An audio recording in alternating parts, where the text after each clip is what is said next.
Hello, welcome back to the Mr. Arsenal podcast for another match day watch along. It's match day 3 in the Uefa Women's Champions League in the defence of our European title, basically. We obviously won this back in May. Scream to the Chelsea fans at the back. We won this back in May for the second time. Something you can never do. But we are, as I say, we are live, we are here, and it's our second test, actually, out of the first 3. Obviously, we had Lyon opening night. That could have gone better. But we decided to start off well, 1-0 up, and then fall asleep, and then lose the game the way we did with 2 mistakes, and give the win to basically one of our rivals for the title, and bounce back match day 2, and here we are match day 3 away to Bayern Munich. We seem to play them every season, and eventually we get the number, but it's the away one. It's away obviously today, and away it seems to be a bit of a Jekyll and Hyde of Arsenal. So it's going to be an interesting one tonight. Team news is in. Just bear with me a second while I get up on the screen. There we go. Got Van Dosmere in goal. Disney Plus here in the UK. That's a point. I've got to change the monitor over. 1 sec. It is in the UK. It's on Disney Plus or via VPN. You can find it other ways. So we say.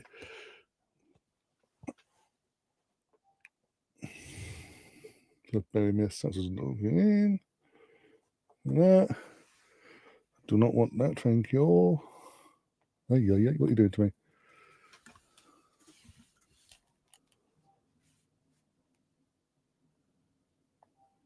That's what I wanted. Disney Plus, ironically.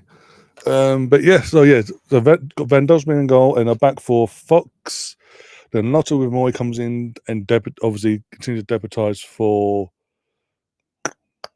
the injured for the rest of the season. By the way, Katie Reid, for anyone that doesn't know, we found out in the last 48 hours that basically Katie Reid, during training last week, done her ACL basically. So that's her done for the season, which is going to be fun, considering we was already struggling without Leah, for fuck's sake. Now we've lost a player, by the way, we probably, in terms of up-and-coming players and all that, needed minutes this year and getting experience behind her and all that. Needed it, didn't get it. Ain't going to get it. Was getting it, not going to get it now, obviously, along with Michelle. So that's 2 of our up-and-coming players that, Michelle's out on loan, needed the minutes and ain't going to get them now. That's going to be fun. And then we've got, So not only was we struggling without Leah, we've now got to struggle without Katie, because for whatever reason, Lotta and Cardena can't stay injury-free themselves. As I say, these teams are coming out on my screen, out from the tunnel at the Allianz. By the way, playing at the Allianz tonight. So Catley, McCabe, Mariana Cadente, Pelova, Russo, Mead, Ford, and Blackstenius. That's me. Yeah. Laura will be joining us. So Hubby, I've got to send her the link so Hubby can come on as well. 1 sec. So bear with me on that. Just got to sort the scoreboards out as well. Just got to find Bayern's bloody Viking badge.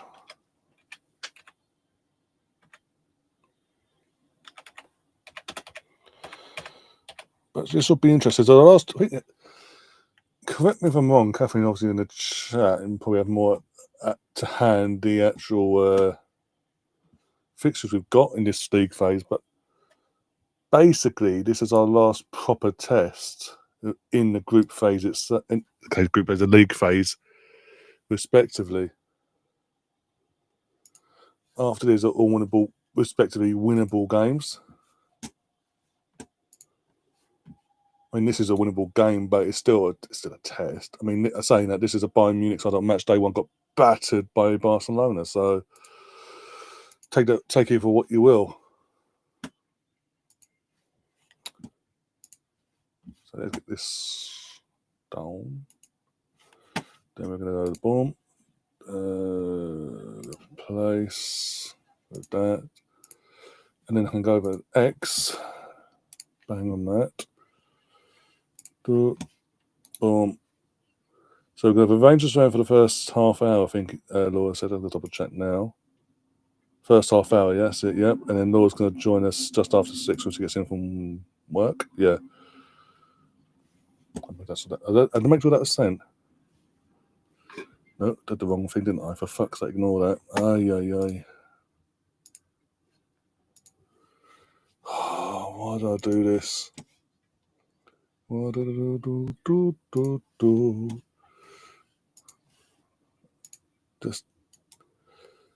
Just to say, I did it again. Oh, no, what am I about? She's watching. There you go. And she confirms it as well. Yeah, I did it again. Did me lead judge's moment. He did it again. All right, mate. How you doing? Not bad. How's yourself, Matt? Yeah. Oh, not too bad. There's playback. So still got you. There you go. Yeah, no Still worries. on your YouTube. Yeah, just a bit. As I was saying, a bit gutted about Katie Reid of her ACL out for the season now. That's what we need. So I was the same myself when I saw the news. So it's yeah. She was starting to like as well as that she could even keep Leah Williamson at her place. Well, this is the thing. That is what I'm concerned about. Well, obviously, Leah wasn't due back to late December, January. Now, I feel if we start dropping points now like tonight, and I think they're going to rush her back and cause more issues there. I don't think there's really. See, the thing is, I know it's the same team we went with tonight, but for me, it's you've got to go for it. That was the letdown for the Chelsea game the other night. We didn't go for it. We left it too late. Go for it for the start. I don't think we'll have an issue.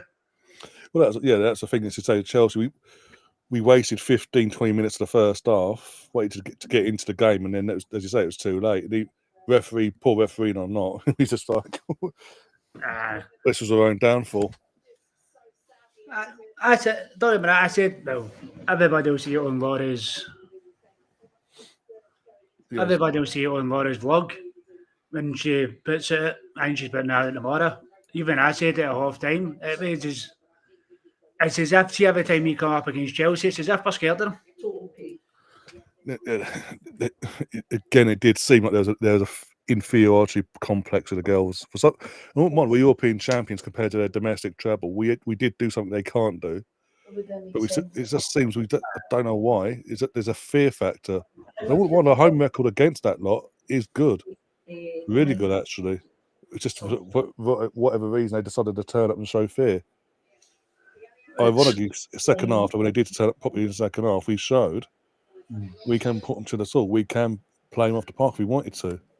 Last 10 minutes, as soon as we brought Chloe Kelly on, that was that. We went for it. I hate comparing the women's game with the guys' game, but the only comparison I've got obviously is VRP with Rangers and Celtic. And Rangers and Celtic are both the same sense as when it comes to playing with Chelsea and Arsenal. See if you go for them. They don't know what to do, they're not used to it. And I think that's what Arsenal need to start learning is to go at teams, especially the bigger ones, because they're not used to it, they don't know what to do. Yeah. But, anyhow, as we say, we move on. Hopefully tonight's a better result, although I think it's going to be a close one. Yeah, I was saying as well, our way, we always seem to play Bayern every bloody year, especially in knockouts. So it's our away form against Bayern is Jekyll and Hyde. We can be good or we can be bad. It just depends what Arsenal turns up, basically. But it's always close. There's always like one goal in it going into the home game. But obviously, there's no home game this time around into the knockouts. Go on, Russo. Go on. Oh, fuck! I've seen her. I'm here, by the way. There's Laura's on. Oh, Laura's back. I'm just sorting out a new vlog camera, so I'll be on in about 5 minutes. Yeah, no worries. She's sorting her Christmas present. So is. I'll just send you 495. Sorting her Christmas present. Well, our main Christmas present. She's the one about it, so. That's easy enough done. Then that's a headache eased off. To be fair, usually Shane's up always working out most of it I've got. So it's generally it always ends up the same stuff every year. Jammy, smelly, some kind of sweaty. Yeah. There you go, Merry Christmas. Yes, it'll be a Celtic shirt this year. So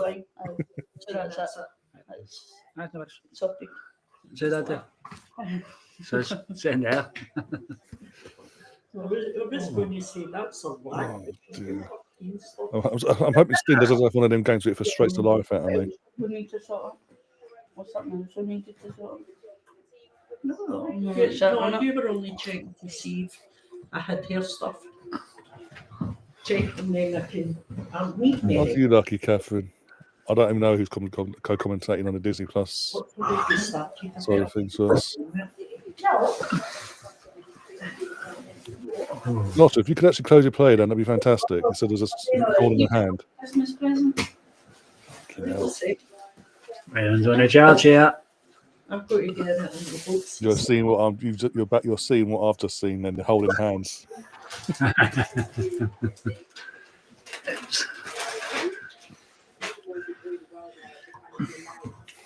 All right. Showing you Merry Christmas stuff.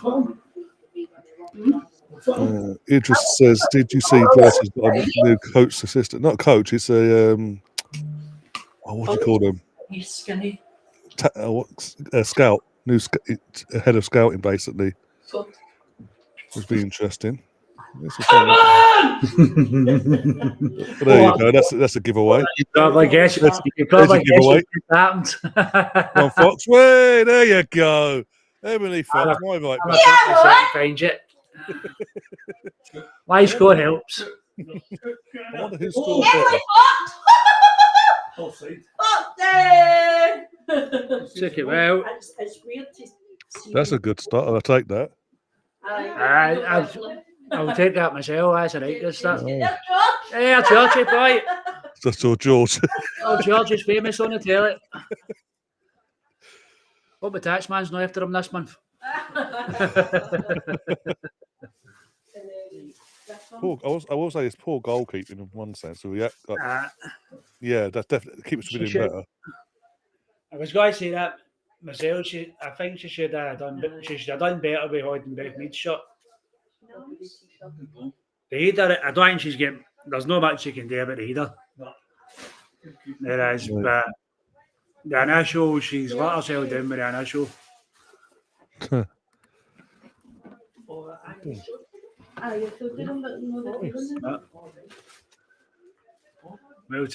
We'll take that, an unlikely goal scorer, but they all count at the end of the day. First goal, yeah. One going for first goal, the first goal of the season.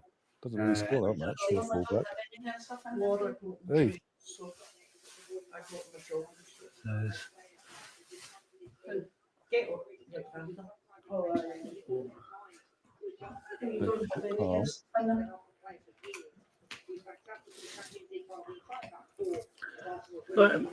So far watching this, but Bayern's holding the ball there, but we're a lot sharper at trying to run down and shut them down.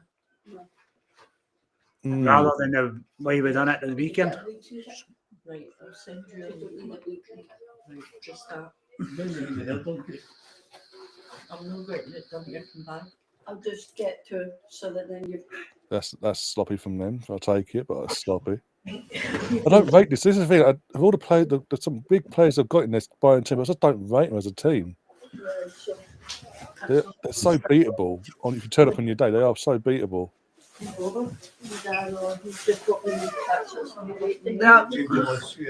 Yeah, they're always.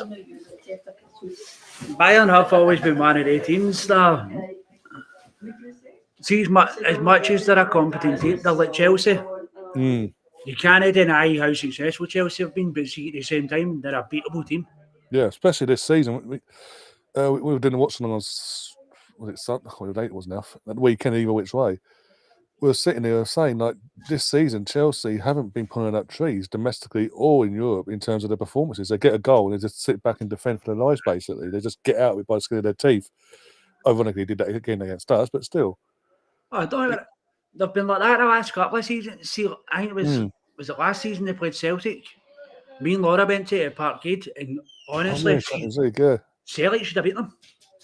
And that's coming. I'm a Rangers fan, and that's coming. Yeah, I gotta say. Celtic should have genuinely beat them. It was actually the way it was. Celtic fans that walked out going, "Oh, do you know what? We gave it a shot." Celtic fans actually walked out there disappointed at the result. Yeah, I remember hearing about that as well, hearing that in the aftermath of all that, like podcasts and things like that. I think she's just getting up to get herself changed out of her uniform.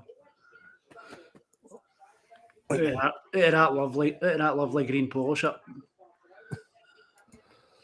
But you're loving Celtic this season in the men's side of things being second, but then Hearts are bloody top. Hearts are already crumbling. Hearts are falling apart already. Well, draw the weekend. I don't know they played at the weekend, Hearts, but yeah. Well, Celtic's got a game in honour of them. Rangers and Celtic they've both got a game in honour of them. And the way it works, Celtic's closer to them, obviously. The way it works, I think if Celtic win, that's the gap down to 4 points.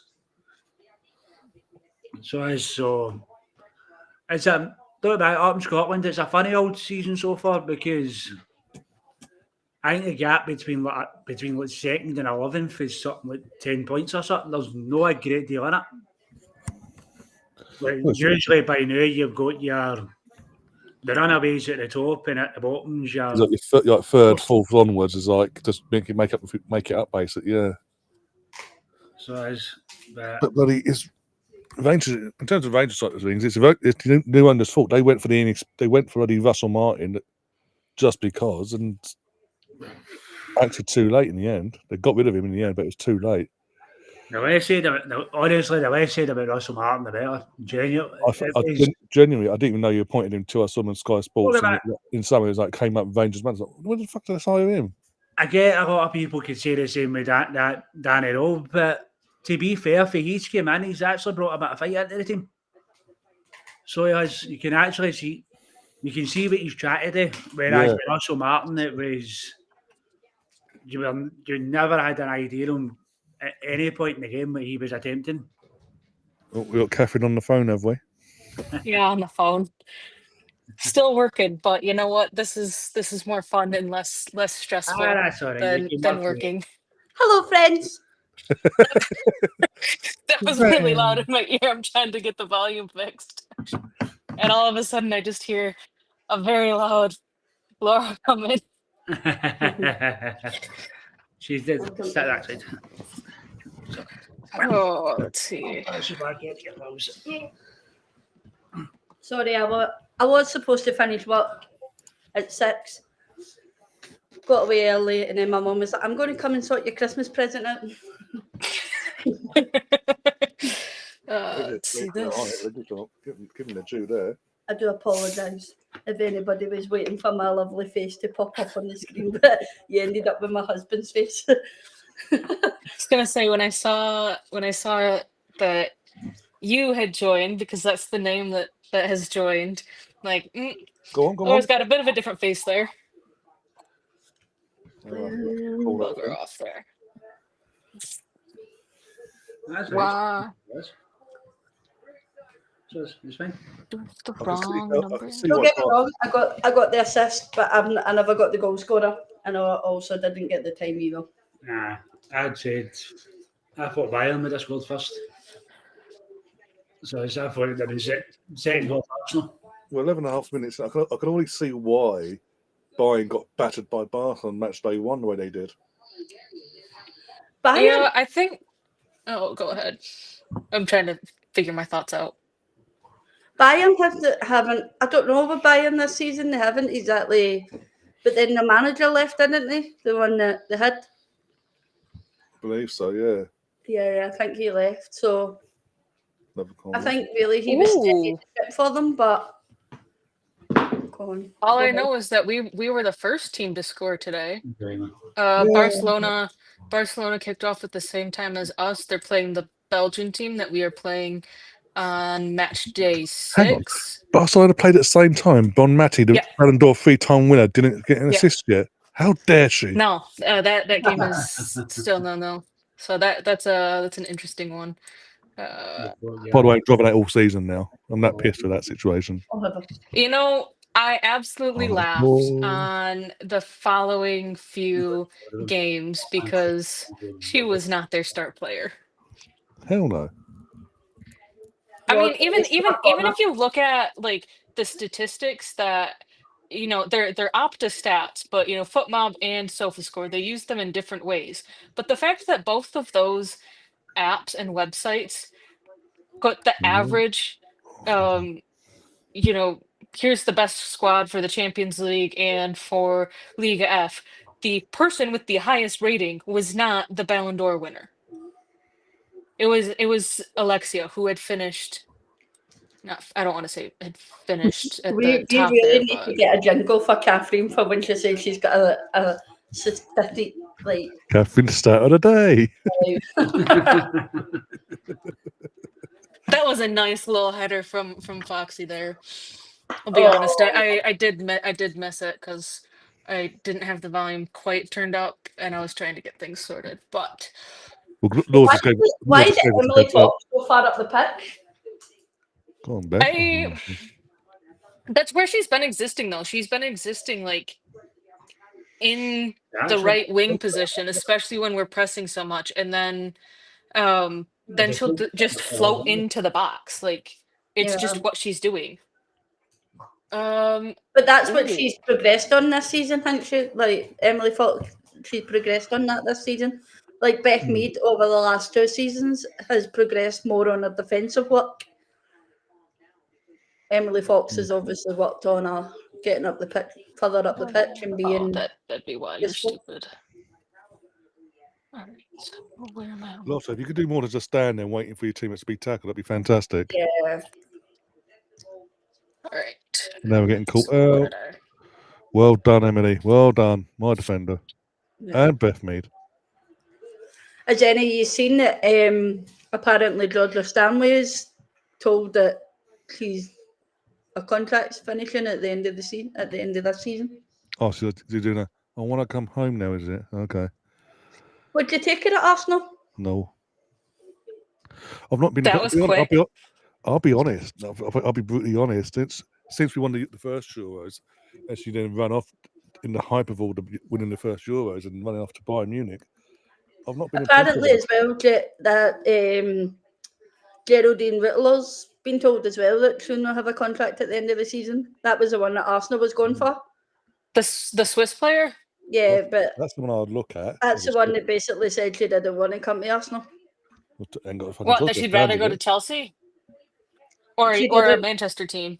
Doesn't want or just not to England at all. I wonder if she'll be saying that come the summer when she ain't got a club and we win this back to back and we're world champions.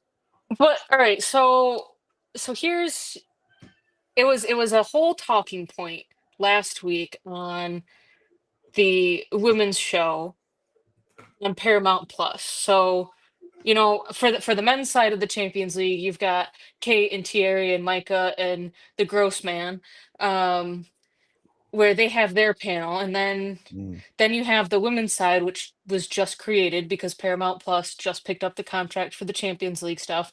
They were doing this whole thing, and they have some great panelists on there. I'll give them that. But they were doing the debate, which is better, the WSL or the NWSL, or what's better, playing in Europe or playing in America? Well, from a competitiveness standpoint, I think the most competitive European league is the WSL. Even despite Chelsea winning it, the past 6 years, there have been, in that 6 years, it hasn't been a complete blowout. I mean, yes, there have been blowouts, but it's not, it's not Spain where Barcelona are winning either every single game, going undefeated their entire season, and winning by 12 plus points. Germany, it's really a 2-horse race right now. Bayern are really winning it, but Wolfsburg are really the other team. And then you have 1 and 2, and then a larger gap before the rest of the field. The French league, I think it was last season. Last season started out with They're kind of being 3 title contenders, but again, that's just run by Leon. Where then you look at the NWSL, where they have not had like any team win consecutively, or at least like 3 years in a row, because I feel like the NWSL is just so volatile because they do this stupid thing called the draft, where people are graduating college, university, and then they declare themselves for the draft, and then the teams will go through and say, "Oh, I want this person, and they went to this college, and they were a defender, and we want a defender." Like that's how Naomi Girma was. That's how Emily Fox was. Like they graduated from university, and then they got drafted into the NWSL team that they were in.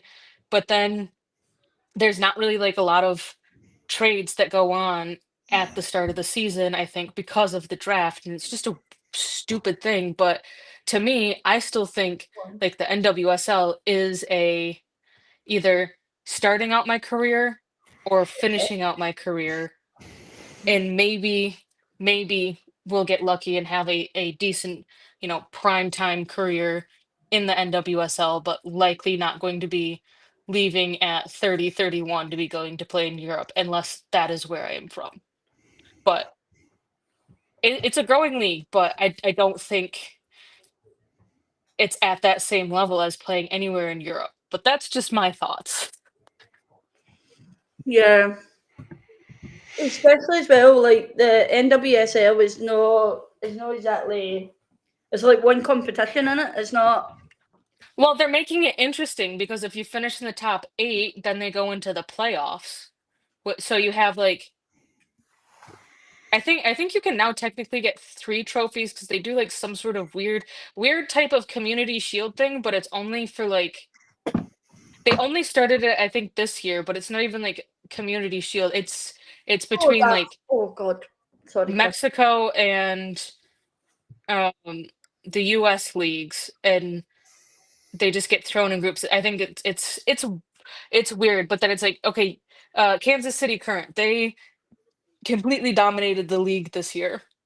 But then so they finished top, they won the league, but then in the playoff bracket to win the shield, I think I don't even know the names of this stuff. I don't even watch it. Unless it's the only thing that's on TV. The thing is, though, that speaks volumes. Then, if an American is watching more of the WSL, and I'm just watching the more WSL European than sports, the NWSL. or I'm sticking with the good old NFL because that's really the other thing. NFL, college basketball. I don't really do college football, Formula One, which that is technically I think a European sport, but it's also just a worldwide sport. Why am I off so much? What the hell? Sorry, I'm talking while I'm working and doing this. So to me, it's just something that's not all that pleasant. Go on, Emily. Ah. Oh, Pop. Go on. Board, focus. It's a shit car. Too busy holding Katie's hand. To be fair, she did make the run. She just in the end, when it was too late. She didn't start it soon enough. Too much finesse by Emily Fox going forward there.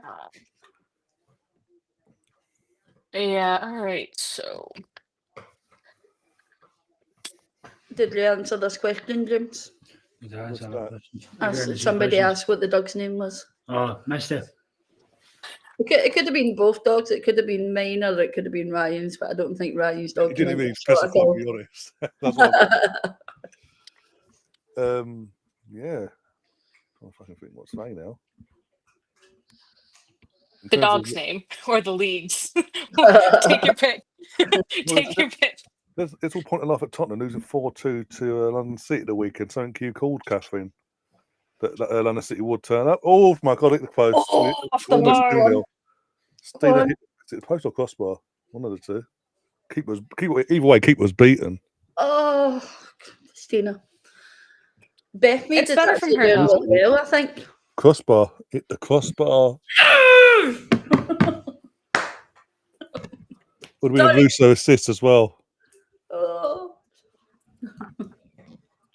As I say, I'm starting to see why Barca had so much fun with this game in match day 1. Yeah, Bayern just don't see Go on, themselves this season. Capitalise, Barca. Capitalise. Shoot. Yes. Damn Come it, on. I missed it. I'm getting a drink. It's 1 o'clock. I shouldn't be, but I'm getting a drink. Have a pop. Super Mario. Come on. Go down to. There we go. There's I also started sweating too much, so I needed to put on shorts, even though it's Kate. it's cold out. There's Kate. Seeing the way this has gone so far, I think Arsenal could have a bit of fun tonight with the score. As long as they keep switched on, yeah, I think so. Yeah, keep switched on. Especially after last night with the other blue team getting 6. You know, did they win last night, Chelsea? Yeah. Oh, yeah, well. I watched. Nothing. Barca still have not scored. All right, so here we go. Barcelona have. That's why. Am I echoing? Hold on. All right, maybe. Is there any feedback? I heard feedback. All right, I'm not hearing anything so far. All right, I heard it for a brief second, and I was hearing it in my ear, and it was going to drive me nuts. All right, so Barcelona have had 82% of possession. They've gotten 8 shots off, 3 on target, 87% pass accuracy, which kind of seems low for them. They've had 6 corners. I think they're about to take number 7, and they still have not scored. Who are they playing? The Belgian team. I don't know how to say their name. The team we got later on. Oud Heverly Leuven. There we go. Yeah. That one. Yeah, who we've got later on in the fucking this leaguey phase. Yeah, match day 6. Yeah. I completely forgot what day it was today, so I completely forgot Chelsea were playing last night. I didn't pay attention to this. I watched the Chelsea game yesterday because 1, I was bored, and 2, the Lyon. I mean, really, the only exciting game was Real Madrid versus Paris, and that ended up with Caroline Weir scoring a What was the final score on that? 1-1. She scored the equalizer in the 6th minute of stoppage of 6 minutes. But Chelsea, honestly, let's see. First half stats for Chelsea: 78% possession, 15 shots, 7 on target, 2 corners in total. Why isn't this giving? Oh wait, let me count this up. 1, 2. Oh my god, it was 3. Stina again, for fuck's sake, girl. Put the ball on target. Oh, so it was 2-0 at halftime. that would have been a lovely goal as well. Yeah. Would have been a great ball from Katie as well, for one. That's goalkeeping. You can get the calzones. I actually feel really bad because after the game was done, they were doing player interviews, and they took the goalkeeper from St. Polten and said, "We're going to interview you." But you're like, why would you interview the keeper that lost and let 6 goals past her? Because she had 14 saves. Oh my god. That's crazy. She had 14 saves, 38% long ball pass accuracy, 69% total pass accuracy. Oh, lovely Fox. Watching her was absolutely insane. Despite her having 6 goals let past, one of them was an own goal, one of them was a penalty. From what I saw, though, but our defence was terrible. Chelsea seemed, I've been saying it all season. Chelsea are getting the job done, but they seem to be struggling. And it was only 1-0. I think it was. What? It was only 1-0 at half time. 2. Is it 2? 2, yeah. Yeah, they scored the first and I turned it off, and I was like, this is going to be a battering. And I wasn't wrong, was I? No, but I think I don't know who had said it, but someone had said it on. I think it might have been Ravi on the Monday night show that once Chelsea get a loss in the league, or just a loss in general, because they're sitting at 2 wins and a draw in the Champions League. Once Chelsea get a loss, they are going to struggle, and I stand by that statement. Yeah. Well, we saw. Yeah, Again, definitely. I think I saw that clip as well because he used All over the top. the Arsenal men for an example. When we went our 49 games unbeaten, that 50th game when we lost, the rest of the season it took us the entire season to recover from that defeat. We just fell off a cliff. And that's where beginning of the season we were doing. How do we think the table is going to finish? All of us on here, like we want Arsenal to win. We think we can win. We have the team to win. So we'll say that Arsenal will win the league. That's not really panning out how it is right now. And I had said, and Gav is only listening to half of this, that Chelsea will finish second by like 2 points. So which is reasonable, like by less than 3 points, like a 1-game win. 3 points or less, Chelsea will finish second. Or Chelsea will finish fourth. I felt like there was no in between because I was really hoping that City, United, or Arsenal were going to hand Chelsea their first loss. Chelsea battered City, it seemed, even though I think it was only a 1-goal difference It's 2-1 of a Chelsea win. Them, yeah. They drew to United, they drew to Arsenal. They almost lost to Spurs. They hold on, let me get my sheet up here.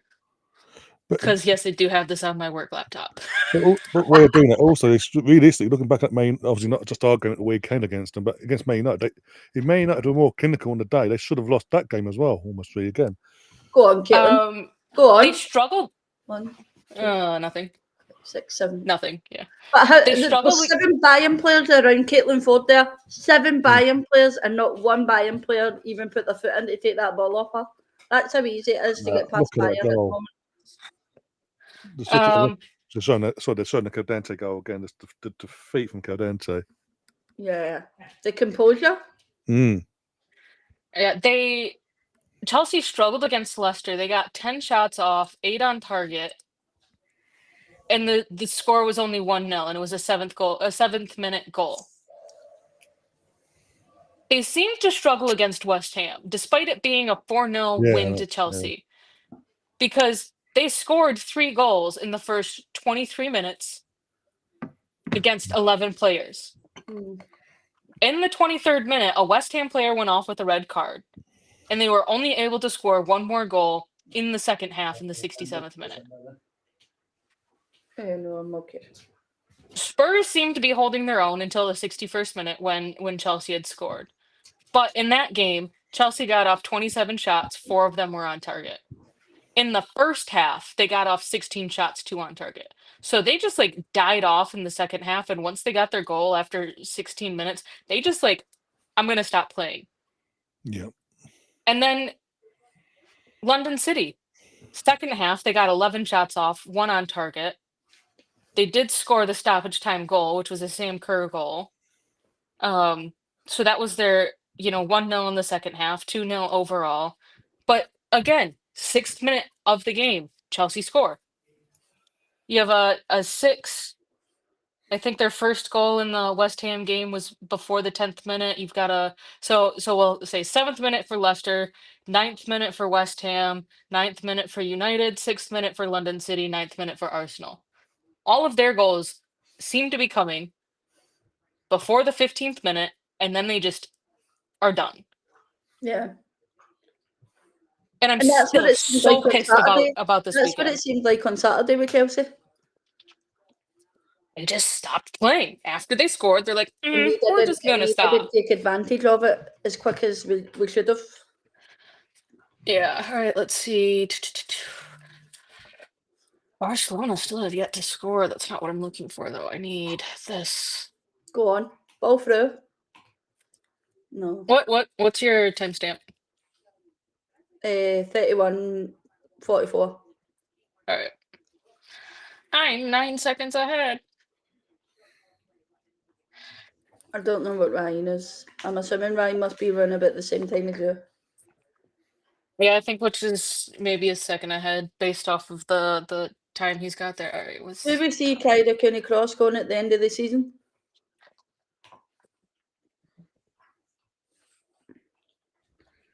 Unless we have at least 2 players that we will be bringing in. No. I think she'll want to go, but if she still has time left on her contract, or an option to extend it, I don't think we would be letting her go, because really in the winter we need to find a Leah Valti replacement. Go on. And there seems to be quite a few coming up that's going to be available at the end of the season, though. CDMs? Yeah. Where from? So, soccer, don't know. Georgia Stanley is one of them. There's soccer. Georgia Stanley is one of them. Oh, fuck's sake. Rittler's an attacking midfielder, but she can also do defensive. Berenstein's been told by Wolfsburg as well that she can go. Isn't she like 38 though? 36? 29. Really? Berenstein? Wait. That one? The Wolfsburg player? Yes, she's here. Catherine, she's showing you on the screen. That one? Yeah, I thought she was older. No, she's 29. Are you trying to say I'm old? Younger than me? Younger than me. I think I'm the oldest here. I know me as well has been told she can go by Frankfurt, but she's a forward. The thing with Bernstein though is that she can play center back, apparently, according to FootMob. She can play center back. But right wing striker, maybe attacking mid, maybe right wing. Or right mid. It's a bit of a gutter that Alex Greenwood has signed a new contract with City, innit? Yeah, I saw that. Yeah, was it today or yesterday? I saw that. Just stop saying the plays are mixed up. I've just signed Alex Greenwood on my football manager, actually.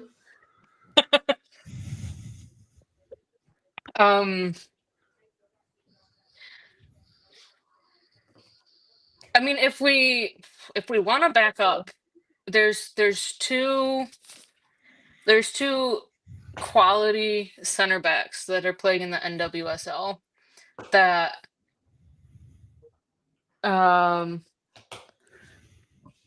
hold on just a second. I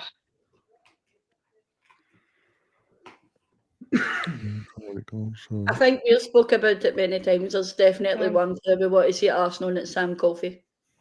God, I would love to have her. I need to respond to this work message here. All the files are good. The ones that Go on, Fox. Put it in. We were talking about, do you see Vicky Palova leaving at the end of the season?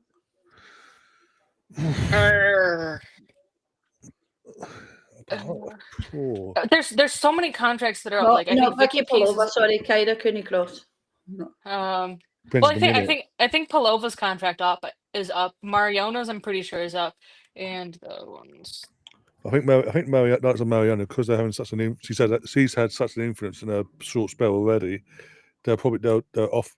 I know her partner's obviously gone to Juve and all that, but if she wants to stay, I think they'll make the offer to her as long as she wants to stay. Touch wood. Otherwise, there's a headache this summer. I mean, I think if we can start to address the midfield problem, like to have players that can rotate or to take up positions if players leave in the summer, I think Arsenal need to start addressing that in the winter, because I think there would be a serious gap if we because really I think we're talking about the entirety of our midfield being gone this summer, like out of contract, coming to the end of it, with some of them having that option thrown in there of, we're gonna just trigger this option and keep you on for another year. Like I think the midfield is going to be lacking. I mean, so what puzzles me the most is we did not sign a replacement for Leah Valti. Her contract was up. She was entering free agency, and you're seriously telling me that the club did not know that she was going to be leaving? But also, just to throw another grenade in it, there's a high potential outcome where Kim Little retires into the season. Yeah. So we could be looking at. If I'm being honest, I don't see Kim Little retiring at the end of the season either. No, yeah, I think she's just going to keep signing the year's contract until she's comfortable to turn around and say, I can't do this anymore. And I hate to be Debbie Downer again on this, but I called it at the beginning of the season. If we keep playing Kim Little the way that we are playing her right now, she will be gone before December with some sort of injury. Hi. So which one about this time she gets an injury? Because I think it was around this time last year that she was out for several weeks. It was around this time 2 seasons ago as well. Yeah. So when you just start playing her and playing her at 90s, and I know I got a whole lot of hate on this from my comments in one of the Monday night shows at the beginning of the season of like, don't you dare say that about Kim Little, she'll be perfectly fine. I 100% called this. Like, looking at the past few seasons, looking at how she was played last season, where she was, I think, averaging throughout the entirety of this season across all competitions, I think she was averaging maybe 70 minutes a game, which is still a lot. But even towards the end of the season, she was not playing 90 minutes. I think the last time that she played more than 90 minutes was the last 2 games of the season, one of which was a final. So it didn't really matter if she played all 90 or not, as long as she was fit and well enough to continue after 70 minutes. Yeah. She's fine. Don't know, Gab, can I ask you a question? How did you feel after Saturday's game? Because do you genuinely think we were robbed? Because your team was shit. I'll say this while we wait for Gav's answer there. Rudy came in just before we ended. No, sorry, the men's. He came in for I think it's the start of the men's game, and he actually came in and he actually said the Steener's goal. Even he, as a diehard Chelsea fan, doesn't get how that was disallowed. Even he had held his hand up and said, "We got lucky today." Do you know, I couldn't even end my vlog on Saturday, so I'm going to have to finish that off tomorrow and do an outro to it. But I was so angry on Saturday, I couldn't even end my vlog. So I don't even have an ending, so I'm going to need to do it while I'm home. I know, yeah, I will be discussing it further. I'm saying you was in the North Bank, wasn't you, as well? I assume. Was you in the North Bank? Yeah. So yeah, you've seen 3 goals scored and only 1 counted. Yep. So annoyed. So fucking annoyed. So I can't even end this vlog. But I know you're not gonna piss you. Bayern are calling for a penalty on a shot pool. It's 50-50, but okay. Ref is not giving it. Anyway, half a dozen of the other. But anyway, it is what it is. We move, hopefully. Yeah, she's holding hers and Lotta's holding hers. So exactly. What I found funny is it's instant either on Twitter or TikTok, or people would put videos of people at the game at the videos, either behind the goal, in the west stand, east stand, upper tier, lower tier. No matter what angle they were filming at, every angle you saw, it hits a midriff. There's Gav admitting it. Gav said, ref had the stinker and it should have been a goal. The 2 of them should have been a goal. Frida Manham should have been a goal. Because she was onside. What's that back in? Was it Millie Bright plays Alessia Russo onside for her goal. Oh, I sent these pictures to Laura. She can testify to this.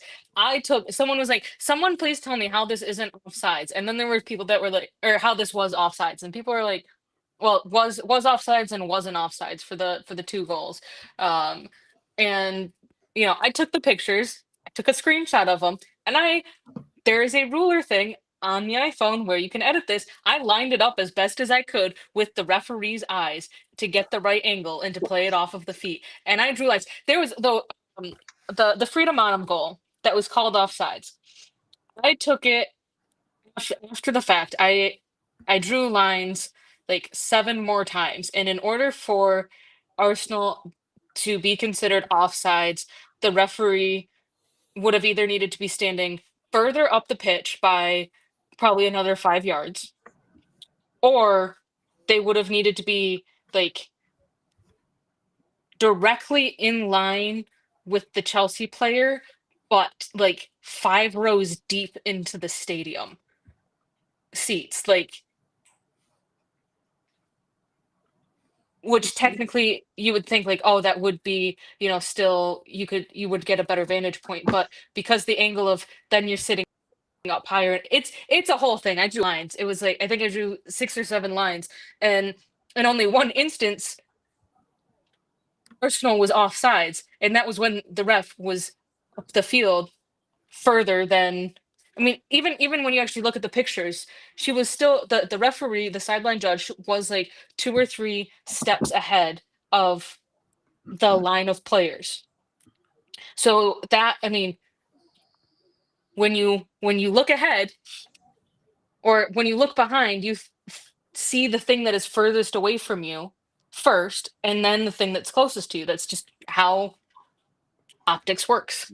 Bearing in mind the lineswoman wasn't even in line with it. She was ahead of it. Yeah. She was ahead of the game. When you are ahead, like I'm looking at my sink and my fridge and the corners, they more or less line up. The first thing I see is my fridge, even though my fridge is further away than my sink. Go on, Beth. Oh. Caitlin was coming in at the back. What was it on Sunday? I was at Sky Sports News and it was showing the highlights and all that. And I was with my mum, and obviously it's my mum's birthday. And it's like, so what's going on here? Like, I said to her, I asked her, like, that's a goal. Like, you've seen that ball going and all that. Guess what? That was disallowed. She hadn't got a clue. Oh. When I said handball, she went, "What handball for hitting her stomach?" Emily Fox is currently down with a head knock. Looks like she's been smacked. Got the elbow to the side of her face. Yeah. I wouldn't say it's deliberate though. I will be honest. I don't think it was just a complete accident. I'd say that. I don't.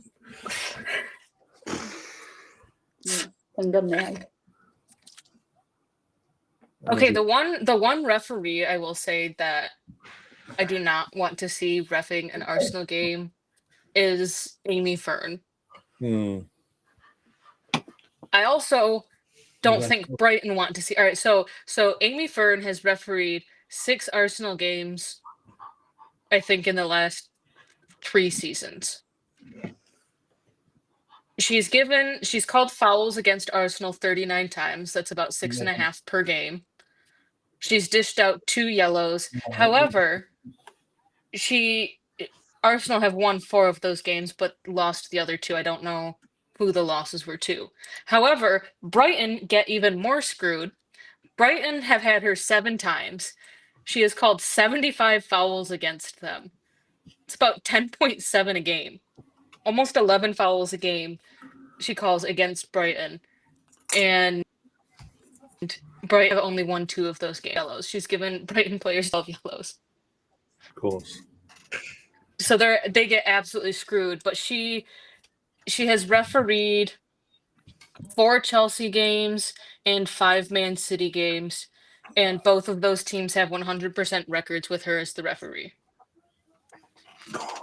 The thing is, if Stina's goal was scored up the other end and she was in a Chelsea top, it would have stood. No, it's just what baffled me. I think all 3 of those goals that Arsenal scored would have stood. Yeah. I mean, I was honestly watching Alessia's goal. I was a little bit surprised that they didn't call this offside. That's why I got to try. But then they were saying like, oh well, they didn't call it offsides because they knew that they realized they messed up with the Stina goal, so they still needed to give Arsenal a goal to try and rectify that decision. But then the Frida goal was just the lineswoman being too fast or starting her run too early to justify that. But excuse me. So it's just one of those interesting things, but I don't know. I have some Heaslip stats ready for the weekend. She's our ref for the North London Derby, but Barcelona. Put the stats out now. Let her ref this game for the North London Derby, and then give me those stats when you're done. Alexia just scored for Barcelona in the first minute, like literally just before halftime. Oh. So another thing that really aggravated me with that Stina goal being disallowed was the ball went in, celebrating. Everyone celebrating. The fans are celebrating. The girls all celebrating. Full celebrations kicked out. Not Lucy Pons, who's right next to her, did it. No one appealed. I think was it number 9, not number 9, Chelsea. I don't know. What? All I know is that Because Millie on my Bright was phone- right in front of her and never called for a handball. But no one's appealing initially, and then suddenly Chelsea's number 9, I can't remember her fucking name, that's why I'm going number 9 here, just comes into shot and runs over to the ref. Like, it's like she says, "Do you realise that's Arsenal, not Chelsea? We're the invincibles here. We need our record, thank you very much." And suddenly there's an offside or handball, sorry. Because the ref, so no indication of blown anything, just like getting ready for the restart and all that, walking back, and then suddenly, oh yeah, okay. It's just what really pissed me off at full time after all the handshakes and the. The thing is, Gav, though, but no, we don't get sick of bitching all the time until referees step up their standards. Yeah, if referees did their fucking job, that's the If they problem. were actually full-time referees and could actually focus on learning where they messed up and learning from their mistakes, then yes, And when would they stop bitching about the referees. or when they make But- mistakes like they did at the weekend, like she did at the weekend, They instead own up to of it. hiding away in the room, in the referee's room, whatever, after the game, coming out and having an interview and saying, "I've looked at it, I hold my hands up, I made a mistake," then it's fine. Oh, why did I But when they go into hiding and they say nothing, like, no, nothing to see here, guys. And not even an apology. No. I just want an apology. What? Yeah. So turn off for Kate McCabe, and Kate McCabe's like, "I'm doing nothing wrong. I'm listening to you. I'm not in the game." Full-time handshakes, and you've got all the staff going up, all Arsenal staff going up to him, including Rene. Kelly Smith started going at her, and then she had to get held back I up. thought- That's absolutely When I saw- hilarious. When I saw Kelly Smith go up, when I saw her face, I thought she was going to lump the ref. Like, But you know, I thought Kelly was- Renee might have. I met Kelly Smith after the Chelsea game, when obviously we got given that penalty against us at the Bridge last season. We bumped into Kelly Smith after the game, and I asked her, I was like, "What did you make of that penalty?" And she was like, "Fucking shocking. Fucking, it's always." She wasn't. She was not happy. And she was like, "It's getting me on the joke." So I can imagine if Kelly Smith was like that after the Bridge, when that penalty was given against us, what was she like on Saturday? Go from what I watched in the live and then afterwards, it's like she wanted to lynch her, but the staff had to actually go, walk away, please walk away. We need you. We don't need a report saying you've smashed her head in or something. Yeah. I've never seen her that pissed. That's saying a lot. Yeah, Gav, you did literally just say the ref had a shitty game, but yeah. They don't come at us with a comment like that. You had that equation as well with Smith. She's then with her and a band of merry refs turn around, walking off, getting booze, and she's there smirking. It's like you. Yeah. Oh. It's like you. And then Sonia was like, I think at one point Sonia was like, "Yeah, I don't know. I would be frustrated if I was Arsenal. You know, they essentially deserved to win without saying, yeah, they should have won it, but the refereeing was crap." Like, she didn't say that, but she was like, at one point it sounded like, well, I thought, like, you know, Stina's goal stood, but then, you know, 2 minutes later she continued the interview, was like, well, I guess I'll have to go back and watch the replays to see what really happened. And like, I'm like, I'm going to be biased. I'm going to give a completely unbiased comment, and then 2 minutes later, I'm going to go back in it. And don't pull me up, though. Okay, let's go. All right, so we have the Women's Europa Cup 8th finals is happening right now. That's some interesting stuff. Playoffs for the BK. No, it's they. So the way that they're doing it is including the final. It's a 2-leg thing. Okay. So like the final isn't even getting winner takes it all. It's like the European Cup, the UEFA European Cup prior to it being the Women's Champions League, where it was the 2-leg playoff thing. But you have I don't know how to say either of these. I think that's to either Swedish or Norwegian. I'm not even going to say one of these games. It's about to finish. First leg 1-0 to where I'm not even going to say their name. BK Hakkinen is beating Inter 1-0. Wow. Sparta Prague is tying to Young Boys 0-0 at halftime. PSV is winning 1-0 over Frankfurt. Ajax versus Hammarby. That game just kicked off. And then That'll be an interesting game. And then a game that is kicking off in about an hour. Glasgow City versus Sporting. So some interesting games there. I think, honestly, right now, I think either BK Hakkinen or Hammarby is going to win it all. I think they're on the right side of the brackets, that could be the final. PSV, Hammarby. Yeah, I think. Obviously, sorry, on Disney. Because PSG play Man United, aren't they, tonight? Yeah, that one's gonna be a fun one. Mary Earps back in Manchester United. It was someone had put it out there. It was like 501 or 521 days since the last time Earps was playing in Manchester at Old Trafford. The thing is, though, but with Mary Earps, I don't see why, unless a booner for obviously recent circumstances and whatever. But with Mary Earps, I don't see why they have to boo her. She didn't go to one of their rivals. God, it was hilarious. Oh my God. Yeah, she had said in an interview, she's like, I'm expecting some boos, not a lot, but some. I'm like, girl, shut up. Gary just said in the group chat, where was this women's team a month ago? Exactly. Hi, messed this up. George just put in the Highbury Forever fans, the Highbury fans forever chat. Oi, oi. Who did that? George. Oh, George just said a voice note. I can't. I don't want to move out of my phone in case something happens. But that's quite well. He sent me a link for that. I need to join that now. I forgot to join that. I've got a request now. After he sent me a link, now I've got a request to join in. So I think Laura can approve it. What yeah, I can approve it. The WhatsApp one, yeah, WhatsApp. There you go. Yes. Gav's question. If your manager wins another Champions League this season but finishes 5th in the WSL, do you give her a new contract? I also don't understand him and his acronyms here because it's the WSL. I think it's I mean, like it has the past 4 seasons now.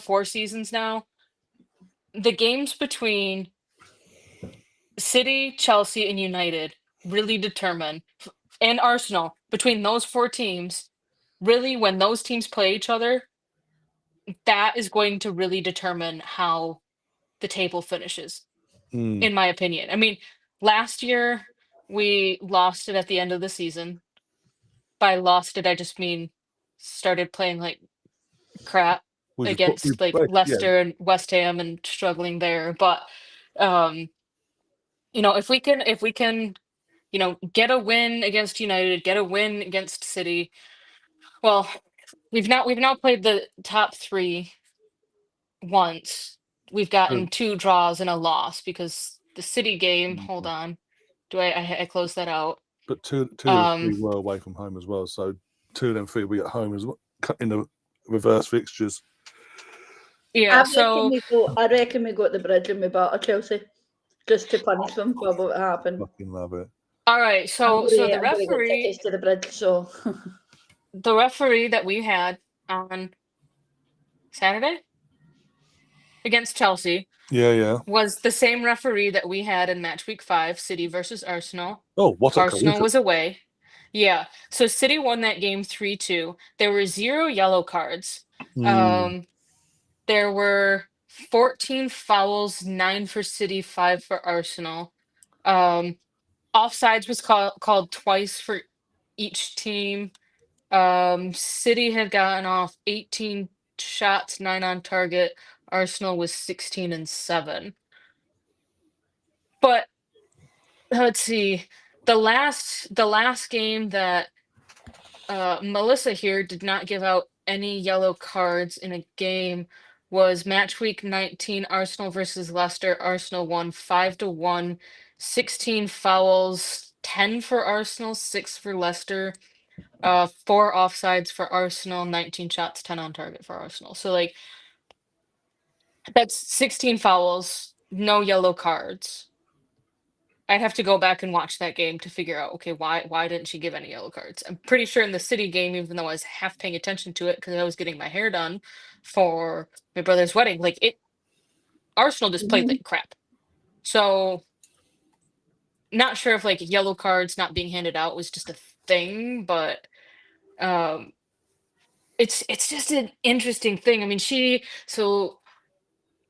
her first game that she reffed in the 24-25 season was Spurs versus West Ham. Spurs won that game 2-1. There were 5 yellows in that game and 23 fouls. Then she did United versus Villa, 5 yellows, 22 fouls. She did Chelsea versus City. That was a big one. 2-0 to Chelsea, 2 yellow cards, 1 aside, 9 fouls for Chelsea, 5 for City. She did Liverpool Arsenal in match week 10, Liverpool versus Brighton. So this is where it gets interesting. So you have 14 total fouls in the game and 2 yellow cards, 16 fouls and 2 yellow cards, 17 fouls and 4 yellow cards. And that was in Liverpool versus Brighton. And then Villa versus City was 1 yellow, 13 fouls, 0 yellows in the Arsenal Leicester game. Spurs versus Chelsea. Chelsea won that game 1-0. I don't know what time the goal was scored, but I feel like that was when Chelsea started to just and get their 1-0 victories in there and scrape by. There were three yellow cards in that game. Chelsea got 2 with 11 fouls.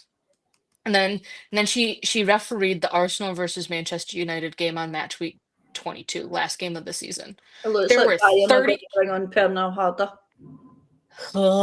we need to do what we did in the first half and score and defend.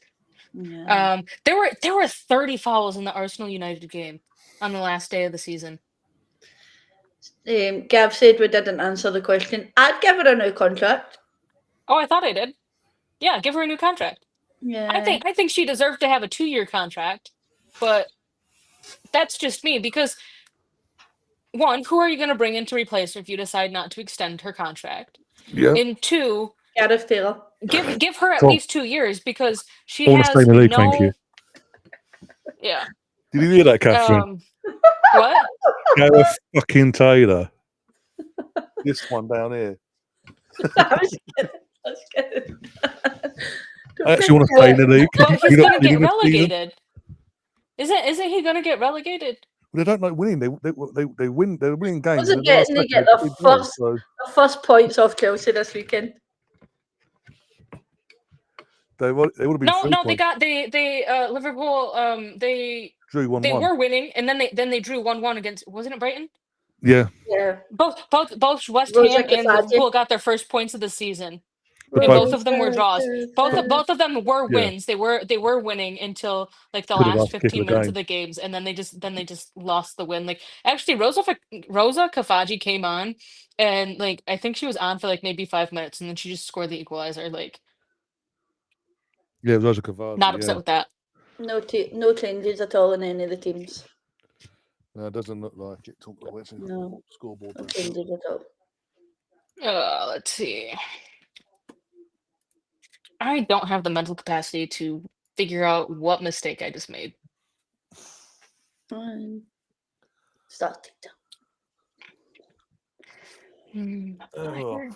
Kickoff.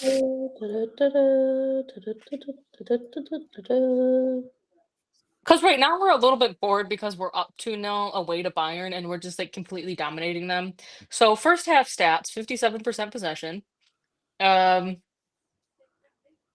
Oh wait, sorry. No, wrong side. I'm used to looking at the red bar, not the gold bar. Which all right. So 43% possession in the first half. But we got off 9 shots, 4 on target. We had 5 corners. Where we hit the crossbar. So I was pretty damn near close. The thing Got is, away with no yellow cards. There was one offsides. So, I'll take it. Bayern, we held Bayern. What? We're comfortable out of possession. When we're not in possession of the ball, we're comfortable. Yeah, we held Bayern to 2 shots and 1 on target. So Def did get a save in there. Not gonna complain about that. Mariona Caldente is completed 25 of her 32 passes. She's 2 for 2 on shots on target. Emily Fox is 1 for 1 on shots on target with a goal. Both of them with a goal. Stina is 7 for 8 on her passes, which I feel like is high. Defend. Well blocked, Catley. There it Well is, done. Steph. Good. Let's see. Pass accuracy. Mariona. Let's see. Emily Fox is 16 of 24 on passes. Emily Fox and Mariona Gaff scored the goals. Yeah. In terms of Idris's question, he's asking Liao or Semenyo, that's it, for left wing options. Well, whoever, I'd rather Semenyo, who's Premier League proven. He wants to leave. Did you see that? He wants to leave in January. Yeah, and his number one target is the team that seems to just be shitting a brick right now with the money they've spent and no outputs. We can still test the water. Team in the north. See how true that is. Test the water still. Why not? Come to a team. But then again, the only place that I've seen that from is KFC account. So take that with a grain of salt. I noticed my friend on the other side is on. He's doing a watch along tonight as well. Like the Bayern side? Is that what you mean? No. Him in Spain. Spain. Yeah, are you still following? Did you follow him back? Are you still following? I had to follow him back to basically say like thank you, because he said everybody over to just spam my YouTube. But then I thought you said you were gonna just like unfollow him and just like leave it at that. Like, yeah, I just thought did you forget? He won't dare in case he finds out and then takes it all away. Yeah, and then all my subscribers go away. All right, so this I think my channel went for like something like 80 subscribers right up until like 80 subscribers or something. I thought he'd be too tired after last night going on a charity stream and then having a big ding dong with Terry from the Football Terrence for about 4 hours. 1, 2, 3. 1, 2, 3. I didn't watch it, but I was just seeing clips on bloody Twitter. I was like, oh my god, who goes on a fucking charity stream and causes fucking beef with someone they don't like? Oh yeah, Lee Gunner. Save. Oh right, you just said his name. I wasn't going to. I don't care. Yeah, he ain't got to do stuff to me.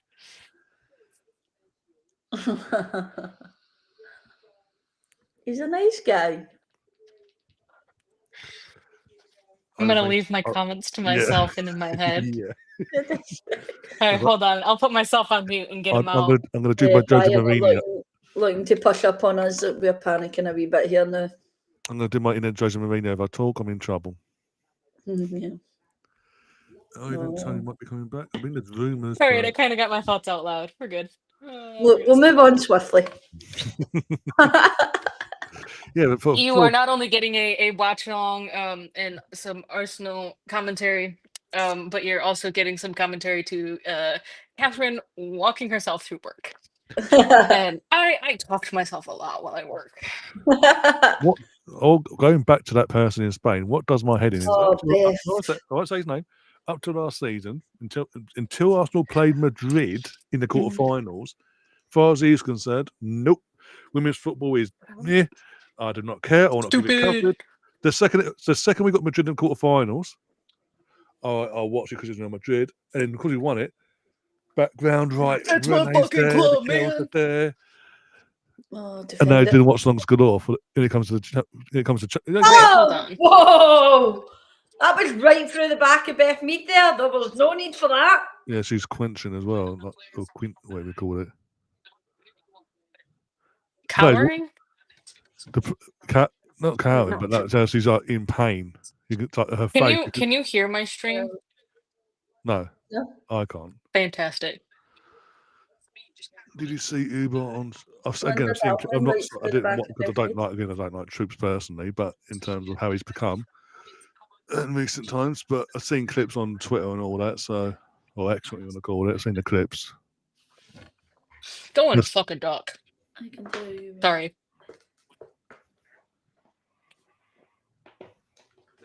Jen Beatty just saying there's no reason to go through the back of Beth Mead like that.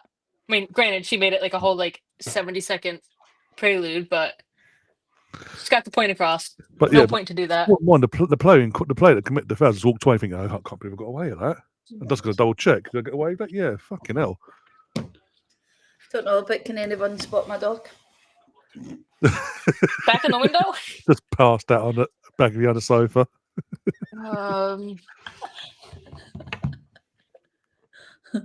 She's had enough. Yeah, Arsenal definitely need to get that third goal. Stina's offside as usual. oh no, actually it was Alessandro so that was offside. She was offside this time. Again, what is it with you, everyone confusing our blonde girls? I wonder why there's that many.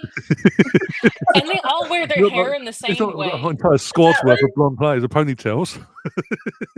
I need to reset this. All right. Oh dear. What was it? The thing is, we can get away with somewhat because the camera angles were given, but the commentators are in the stadium for that Champions League final. They got no excuse. They're there, and they messed up. Because I was like, "Oh, Steelers scored," and they got Russo. The commentators saying Russo. Catherine thought it was Russo. I was like, "Have I seen something?" I'm not even paying attention right. Oh, are you talking about the final?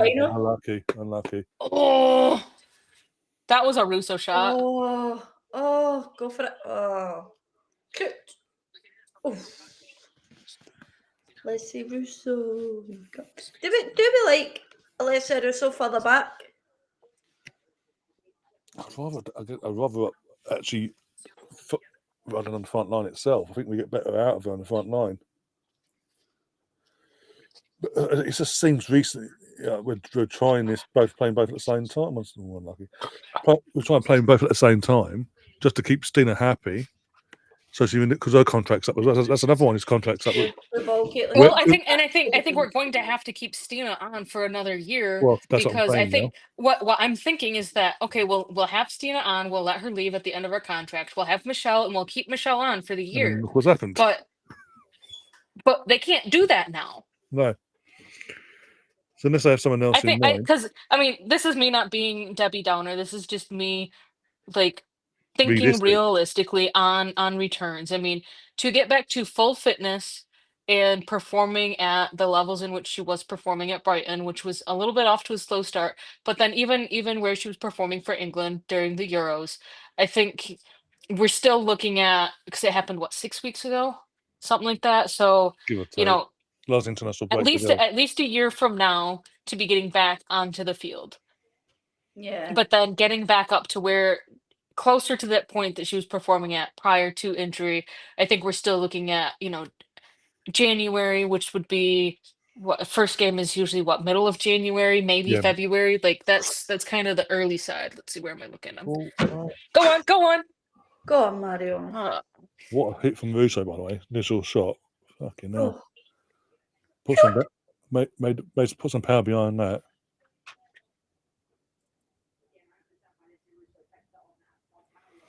All right, so that's not correct. Go and tell me why that's twice now that Caitlin Ford has covered Kate McCabe's position. Wait, what? Sorry. That's twice now I've seen Caitlin Ford come back and cover Kate McCabe's position. Because Kate McCabe doesn't track back. I saw it back in April when we played Leon in the first leg. Katie refuses to run back.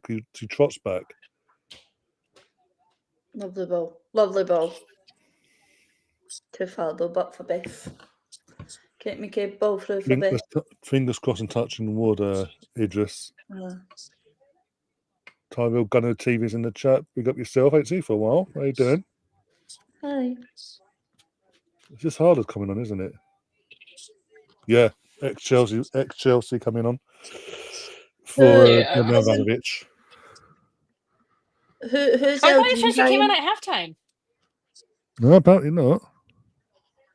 No, I'll double no, check. she was warming up. She was warming up at Ah. halftime, and they didn't bring her on. Jankovic off. Pernil Harder on, and that's one we should worry about. Considering She didn't she do like a lot of damage to Arsenal when she was playing in the WSL? Yeah. Just like yeah. Let's not remind ourselves, please.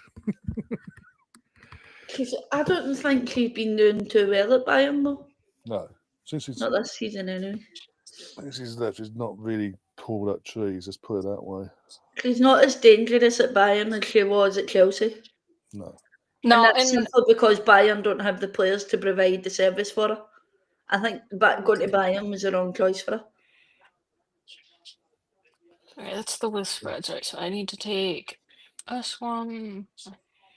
Colonel Retroholic Gamer Colonel says, need to buy a TV. Do I buy a JVC, LG, Sony, or Samsung? Okay, that's. I have a Vizio and I like it. I have a Sony. Oh, we got James in the chat. Footy Corner TV in the chat says Sony Bravia are mint. That's what I have, a Sony Bravia. Yeah, Frida and Chloe are getting ready to come on. Come on, Katie, ball I'm gonna guess. What do you mean make Chloe's with just time? Like with just time on the pitch? Beth seems to be constantly getting the start ahead of her.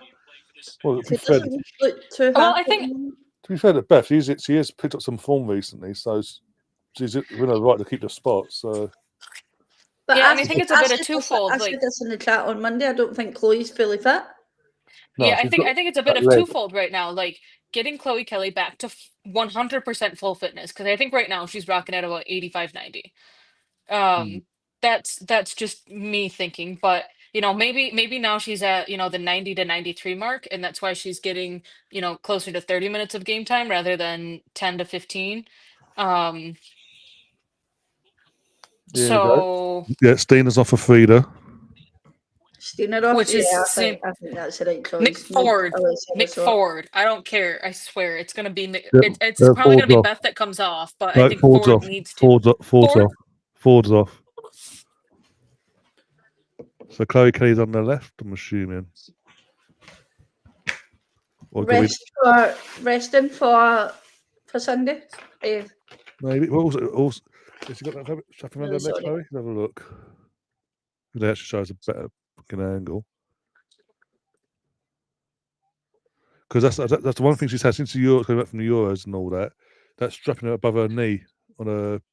I think it's left or right. I can't remember what it is now. There's always that one bit of strapping around above her knee with Chloe Kelly. But to be fair, as upgrading to mine OLED TV says, but to be fair to Beth, as I say, she's got herself into form. She's earning her spot. It just saying that Beth's now down. Fuck's sake. It just means the likes of Chloe and Olivia Smith need to pick up their game as well. I know Olivia's coming back from an injury herself, but get their form to the same level, if not higher. Force the issue, ask the questions. Competition is key. Have a look what happened here. Whoa, bloody hell. Gets caught. Oh, looks like it. Yes, fucking hell, studs. Gets caught on her foot.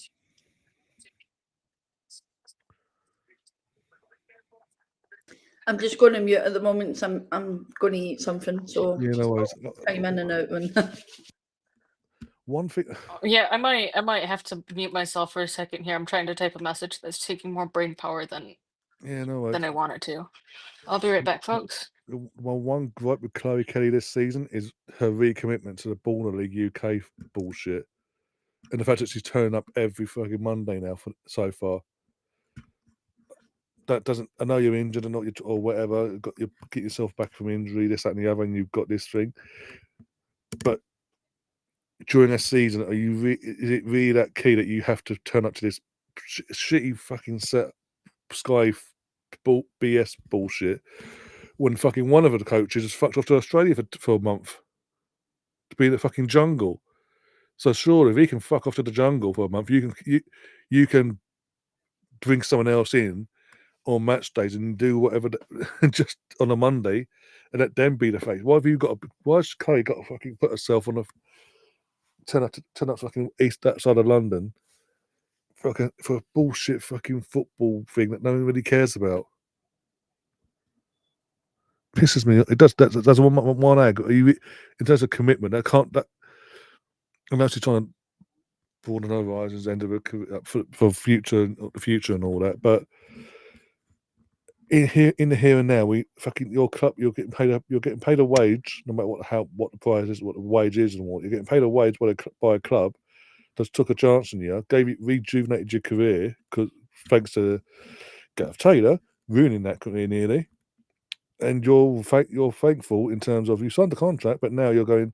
But by the way, on a Monday, I'm going to not do training. I'm going to piss off the other side of London and do some bullshit thing that no one really watches and cares about, apart from young teenagers, and even then, it's for the YouTubers, not for the actual football.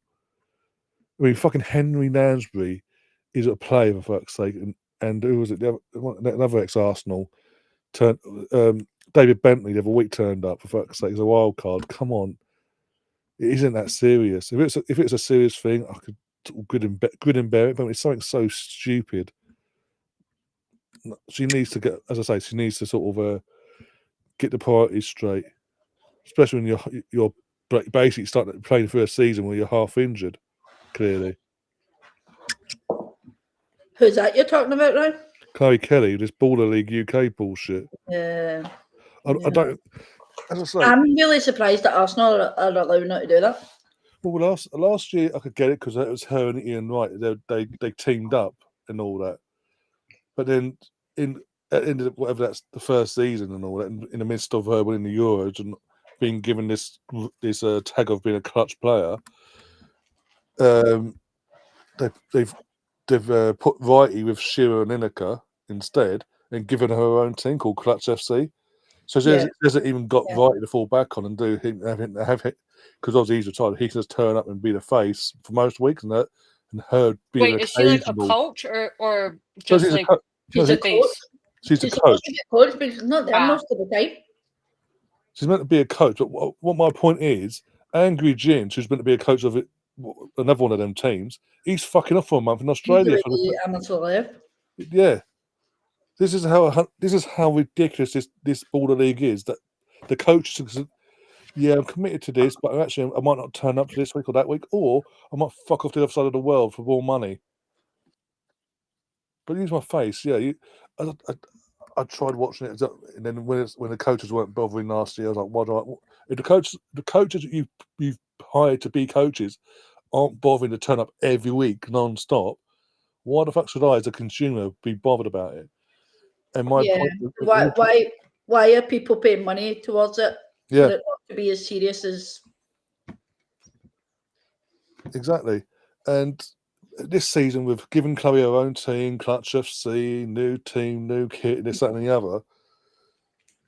Even when what? I know it's one Monday, but you're under most of these Mondays. Like for example, this Sunday, you're playing a game on Sunday. What's meant to be your warm down on Monday? You go into that. You go half-assed that so you can get yourself to the other side of London for that bullshit. I want players committed, and again, I understand she's trying to get herself set up and figure out what she wants to do once she retires in a few years' time or whatever. But right here, right now, especially when you're carrying an injury from the Euros, clearly because you've got that strap over your knee, I'd rather you be committed and get yourself back to full fitness and not sign up to bullshit fucking TV reality bull show, what you want to call it. Yeah. I do question it sometimes. I'm like, could you really be doing that shit when she's still in a high performance team like Arsenal? Oh, go on, feeder. if it continued with her and Wrighty, I can understand it because Wrighty could still continue being the face of it more so than they could use her face as an image for promoting all that. But she could turn up every once in a blue moon. But it'd be mainly him. I could get that. But they pulled them apart behind the scenes and put them on different teams now. It's just her as the coach on her team now. That should be a fail. And as I say, I'm just. If it's something serious, I could understand it. But it's something I can't even take seriously. So I don't know if you're pissed off now. You're going to be pissed off in the next 2 seconds. Oh, great! Wait, how did you jump ahead? What the fuck? Well, it just froze mine. What are you doing? What are you doing? Oh my god! What the fuck are you doing? Oh my god! Oh, what's in FC? What we do with that sums up our season. We fucking, especially recently, we control games and we fucking ball watch and get teams back into it. 25 minutes, folks. Don't fuck it up. Because right there, you were all watching the ball and going towards the ball, and no one was looking behind them to see, is there someone coming in behind me that I need to go mark? The answer was yes. Someone was coming up behind you. What about the Moyes in no man's land? Ball watching, defending. Is that your first comment to the cat? Yep. I was gonna say that's a way to make an entrance there. Yeah, friends, that dire pocket Arsenal back lanes in no man's land. It's just, a lot as a no man, but that's the captain as well. Where's her awareness to look behind her and make sure there was no one behind? But then again, where's Kate McCabe? I was gonna say, wasn't that McCabe's side? We have the Women's League Cup. We had 2 games that just kicked off: Brighton versus Charlton and West Ham United versus Southampton. It's the Subway Cup group stages. Not the Sandwich Cup. Oh, Young Boys scored. It's 2-0 to them against Sparta Prague. 70th minute. Women, yes. Yeah. I don't understand why they still allow them to carry that name. Yeah, that's in the Europa Cup. Renee, PSV are still up. Hammerby scored 1-0. Barcelona have scored a second. Oh no, they've scored a third. They had an own goal in the 56th minute, and then Paredes just scored from a corner. Do we reckon Barcelona beat Chelsea? Yes. Obviously. Is that next match day? That's next week, isn't it? Woohoo! That'll cheer me up when Barca beat the crap out of them as per usual.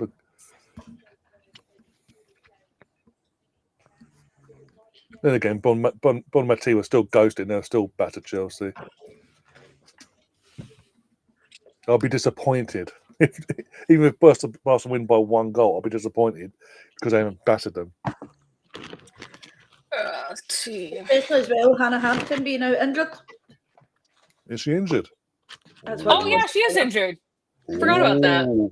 Yeah. Interesting. That's why she wasn't there last night. She's injured. Oh, I thought they were just doing some rotation because, well, no. Quality position based. She's got a quad injury.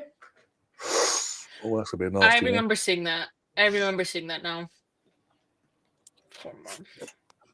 That's why she didn't travel. Yeah, Bayern. We've let Bayern wake up here. I'm not liking this. Yeah, we have. We've gone 2-0 up thinking we're cruising, and we fucking made a mistake and let them back in it. Oh, we have. What are you doing? Valentino's Joyce is not starting tonight for United. No, she entered as well. Is she? I don't know. A rotation? She on the bench? Would you surely should be rotating against PSG? If it was getting to less opposition, fair enough. But against why would you do it against PSG? Okay, fucking Daphne, wakey. Daphne, wakey. Everyone wake up, please. Oh, Daff, you should have just... We're shitting ourselves. We are literally just gone, like that, basically. We brought on Freedom Annan far too early.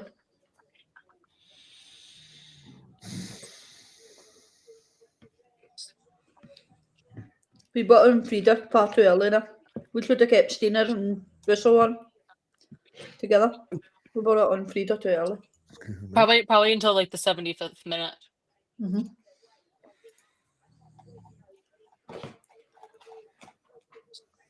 See, this is what annoys me about Frida.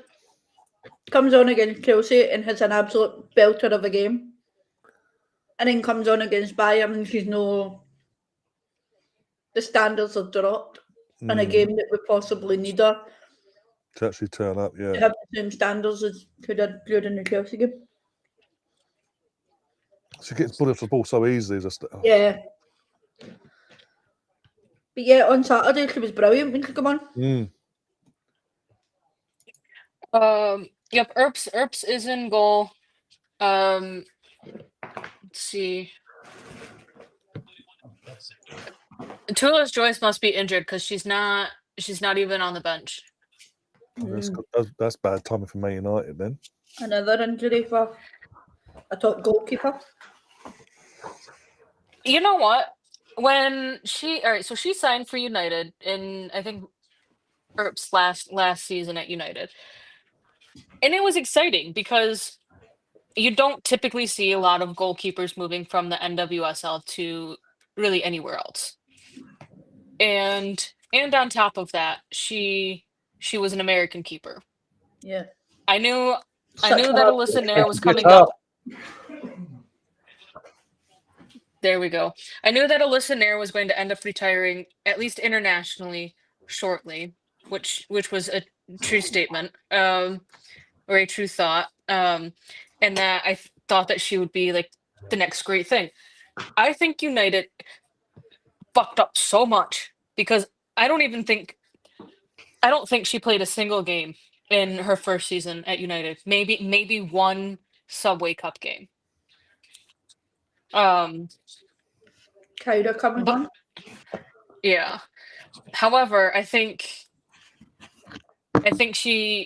Toulouse Joyce performed wonderfully in her first season because I mean I think she won the Golden Glove award for the season, like, but I think part of that was also on the entire back line.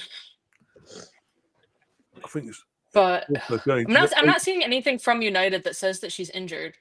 Pullover coming off, possibly. I'm just looking at our subs. I mean, going by what subs we've got left, I mean, from an attacking point of view, our only other option is Olivia Smith now. So it's going to be interesting how Cadente's looking a bit knackered now as well. So it's like, what do we do? Cooney Cross could come off for Cadente, to be honest. Shore things up in midfield, maybe. Honestly, get the midfield and figure it out. And if we have to just roll, like, I mean, I would hate to see Russo come off, but if she needs to come off so we can have a little bit more of a defensive midfield setup, I wouldn't be too upset.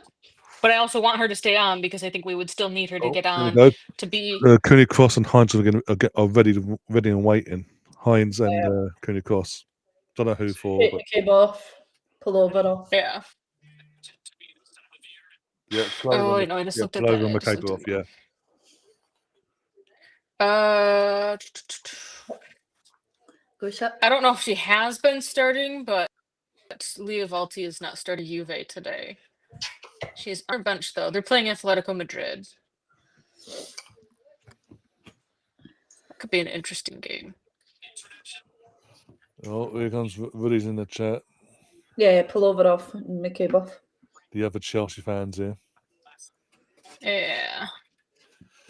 I mean, you're comparing us currently winning against a better team than what you played, but okay. You couldn't have beat FC Twente. Let's not even go there with that one. Yeah, let's see. All right, let's see. By round. Give me, all right. Well, I don't see. Round 4. Chelsea play Bayern. Chelsea play Barcelona next week. Thursday. Or Thursday, even better. It's part of the later kickoff.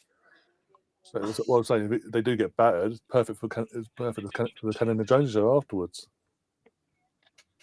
Think about it. On board the week and all that. It's gonna. Yeah, I think it's gonna end in the middle of the show. Yeah. Let me quick look at this. Look at this table.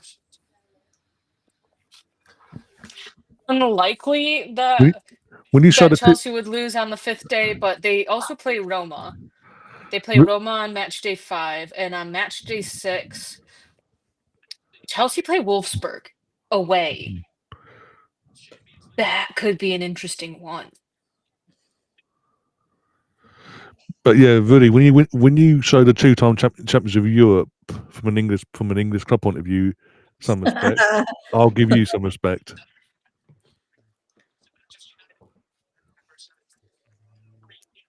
Because let's be honest, they're not going to win the UEFA Women's Champions League this season.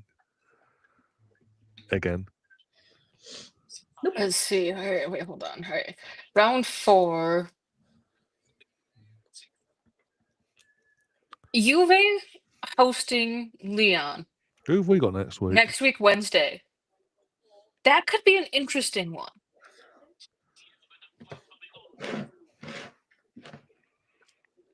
Depending on how PSG performed today against what I'm deeming a lacking United side. PSG have yet to win in the Champions League. They don't have any points on the table. PSG played Bayern next week Thursday at the same time that Chelsea played Barcelona. That could be those two games I would actually love to see like side by side. Like Rudy. It could, True. and then Catherine, you what he hit Rudy with that stat of why it's 2 Arsenal won. You remember the argument from a couple of months ago? Just pop does that mean that Frankfurt hasn't won any? Exactly. The 3 that they've won haven't don't count, yeah. Or they only count for 1? Hold on. Is that a bit like Rangers, Rudy? They say they've got 5, but they've got none because they're a new club. Oh yeah, would that mean that Frankfurt only has 1 instead of 4? Yeah. Would that mean that that Turbine Potsdam only have 1 instead of 2? Would that mean that the Swedish club, right? Yeah, has 0 instead of 2? Which, mind you, Arsenal played them in the 2006, 2000, right? Yeah. Pretty sure they played each other in the final. That's who we beat. Yeah, and Arsenal were going in as the heavy underdogs, and that there's no reason why Arsenal would win that game, and yet Arsenal won that game. And if I'm not mistaken, during that time period from 2001 to 2009, it was a 2-leg playoff final. It wasn't even a winner takes it all in the first game. It was a 2-legged affair in which Arsenal held them to a 0-0 in the first game and then won it 1-0. What the fuck, Arsenal? Is that a goal conceded?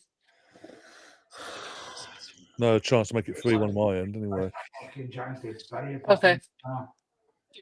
Russo did everything right, but who was it? Was it Beth that was meant to tap it in but didn't tap it in?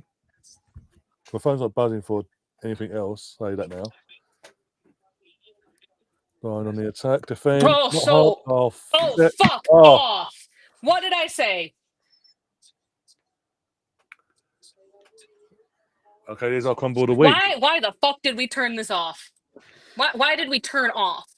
Wow. There were 5 players around her, and there were 2 Bayern players between her. When she came on, we said, you said, Catherine, isn't she the one that fucking caused us problems when she's at Chelsea? Fuck's sake. That goal right there was a Chelsea spitting image. Yep. That was a Chelsea spitting image. Why have we gone into ball watch mode? All right, let me see. All right, so ball goes up, and we have 4 defenders behind the ball. Then, all right, so there's 2 players. Now we have 5 and 3, 5 and 2, and no one closes it down. What the fuck? That was just spitting image of the Chelsea game. Yeah. Yeah, thanks, but Kyra could have crossed it just on that back. How the fuck is she born out her arse already? Yeah, Tyler Cooney costed absolutely nothing there. That to me proves why Kyra Cooney Cross can't get a start. Yeah. Charlton scored against Brighton. I had to go back and refresh, and that's what I got there. All right. No wonder Give me the second Steener's half. fuming. Take Steener off and we're collapsed. Yeah. Fuck's sake. We're literally cruising all over them in the first half. We've come out. Oh, no, we're throwing Smith on for Beth. No wonder Beth could With the way that Beth Beth was getting beaten up, though. No, what my point is just like, why are the subs coming so late as well? Ryan, Some of these players needed to wait DMs. another 15 minutes. Say again. Look at your Twitter DMs. Oh god. Some of these players needed to wait 15 minutes to come on, and others needed to come on 15 minutes sooner. I had macaroni, cheese, and fries, or chips, should I say, Rudy?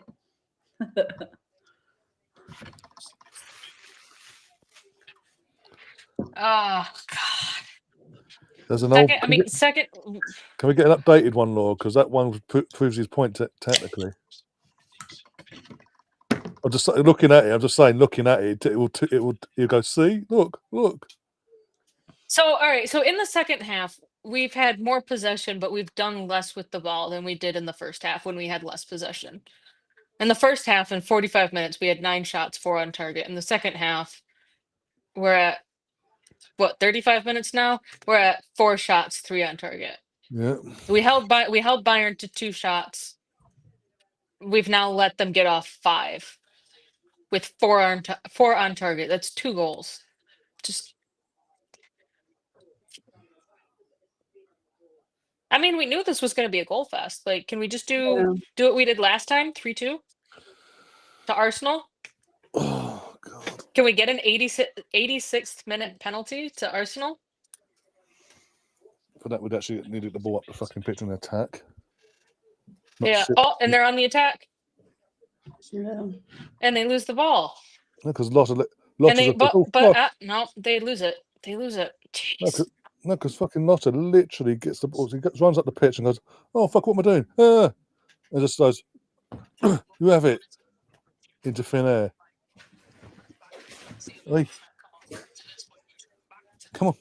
Oh, Jen had just said that if you're the Bayern Munich left back, you don't want to see Olivia Smith being on the right side, being on your side, and now having to defend to that. What are you doing? Defend!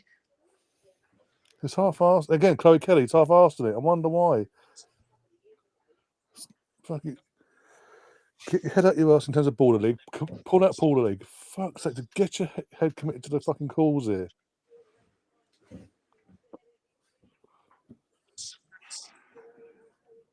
One sec. That's the thing, though. But when they bring on Pernell Harder, which we said, yeah, Bayern, stop her! Defender. Oh my God! Thank you, Daphne. My goalkeeper.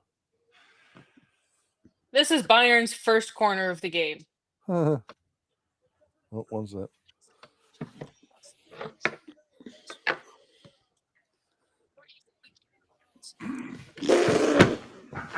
Yeah, I do. I don't like that. Anybody know a good cricket team? I don't like Law's expression here.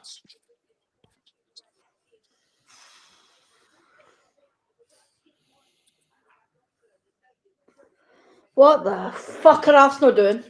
Oh my God! Oh, what fuck the off! fuck are we doing? Yet again, Kyra Cooney Cross standing watching the ball get put in the box. All right, well, this will be fun.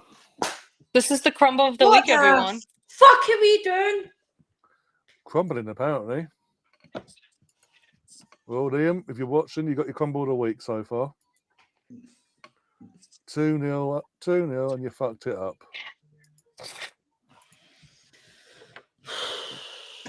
Fuck's sake. Wow. Bottle job bastards. 67 to 84 at 17 minutes. I'm sorry, but Renee Slager's got that wrong. Wrong. Yes. Why? She got why it right in the first half. It's such an early time in the game. Losing to You've a team never that done got that. She was flattened by probably like, Arsenal. "Oh, we're up by 2 goals. We can Exactly. take her off. We can rest her. We'll want her a little bit more rested for Yeah, Sunday." again, what a woman boy loses her. Doesn't mark a player the full way. Loses her. And this is why I think the club's gonna panic now and force back clear quicker.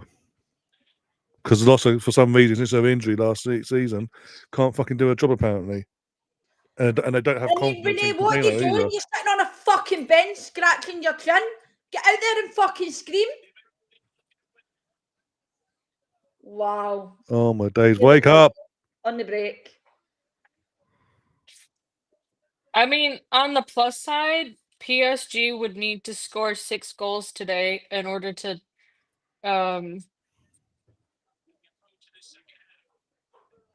they would need to score 4 points in order to get into the top 12. Jesus fucking Christ. 6 to overtake Arsenal. Arsenal, what the fuck are you playing at? No wonder you don't get a start. Right, Kyra Cooney-Cross is good. She has her moments, and when she has her moments, she is absolutely brilliant. But her moments are few and far between, it seems. I love. No wonder those Bayern players on that bench are laughing. Don't get me wrong in terms of Gordente, love her and all that, but I said go on. I said 15 minutes ago she's flagging. Oh my God, what are you doing? No, Gav, we're on 3. Because we lost to Leon, which, to be fair, was always going to be a very tough game to win. But again, that was our own fault. Yeah. Frida's come on, done nothing. Kyra's come on, done nothing. No, Kyra's come on and fucked up. She's not done nothing. She's done worse than nothing.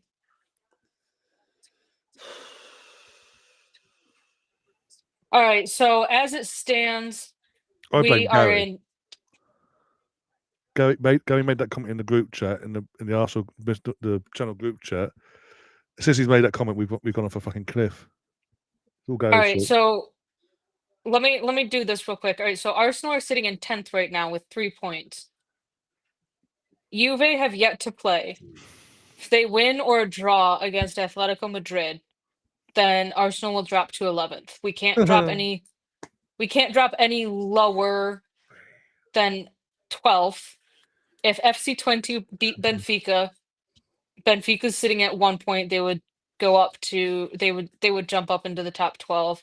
PSG would need to score 5 goals in order to break into the top 12. Benfica would need to score 2 goals to break into the top 12. Almost played 3, Poland played 3. So, I mean, wasn't Bayern and Leon our pot 1 teams? So, I mean, we always knew it was going to be tough on either of those. We knew that today was going to be a goal fest. Oh, really? Wait for full time because me and Noel got something for you at full time, my friend. Keep around at full time.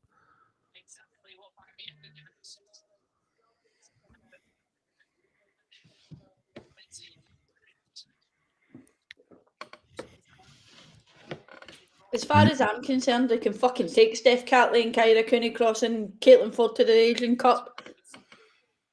3 minutes we've got. Oh my God. I thought there would have been more, honestly.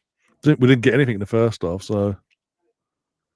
I mean, there were subs from both sides. There were 3 goals. The thing is, I would have expected at least 5. Bayern brought subs on to impact their game. We brought subs on to hold our game. Chloe Kelly's done nothing either since she's been on. She looks as if she's not even interested. Fucking more interested in a baller league than she is playing for Arsenal at the moment. Palova was having a great game. Beth Mead was having a great game. Yeah. Olivia Smith is trying to do her best, but she doesn't have any support to try and do better. Honestly, not really noticing much of a difference between Taylor Hines and Katie McCabe right now, but.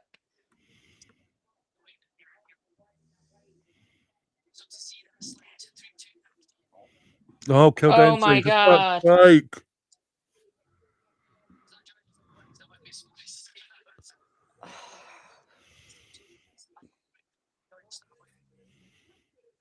You have 2 minutes. You have less than 2 minutes to just get it upfield and get a third goal. No, but Arsenal are going to want to play it across the back line, side to side, before they get it up a pitch. Yup.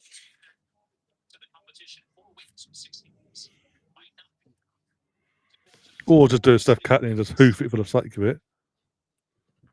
Hit and hope that'll work. Steph, where was that going? I think Olivia Smith needed to come on for Caitlin Ford in the 59th minute. I don't get why Frida had to come on. I'll be honest. Frida doesn't impact any game whatsoever.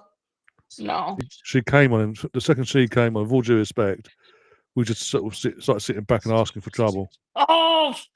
I don't understand why we kept Frida as well. Oh, my phone may be on charge, but it is losing everything. Just realized that. Jeez. Well, painful is going to be as this is easy for Liam's crumbled a week tomorrow.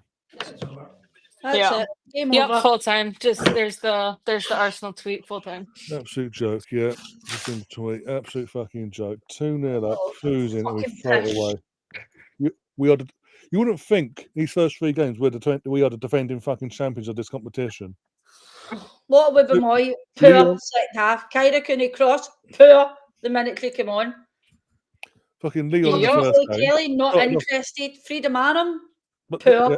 Leon again similar. Started off well, got the early goal, and then just fell apart. Go 2 goals away. Never tried to get back into that game. Won the game.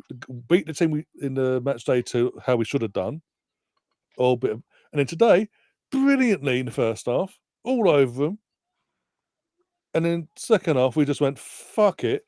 We don't want the 3 points. You have it, Bayern. The thing is, every goal was seems cheap like Arsenal went in at half time thinking, we've got this game in the bag, and then came out in the second half. Oh, it's all right. We'll just sit back and we'll not do much. Yeah, 20 minutes. And then Renee goes and takes off Stina.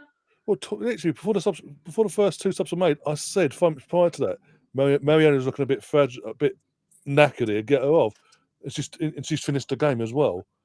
Like and bring a free. I don't want. What it is? Frida got fucking nudes on someone at the club, and she's got to get minutes no matter what. It does my fucking head in. The subs were poor, and like you say, they made such an impact to try to get back in the game.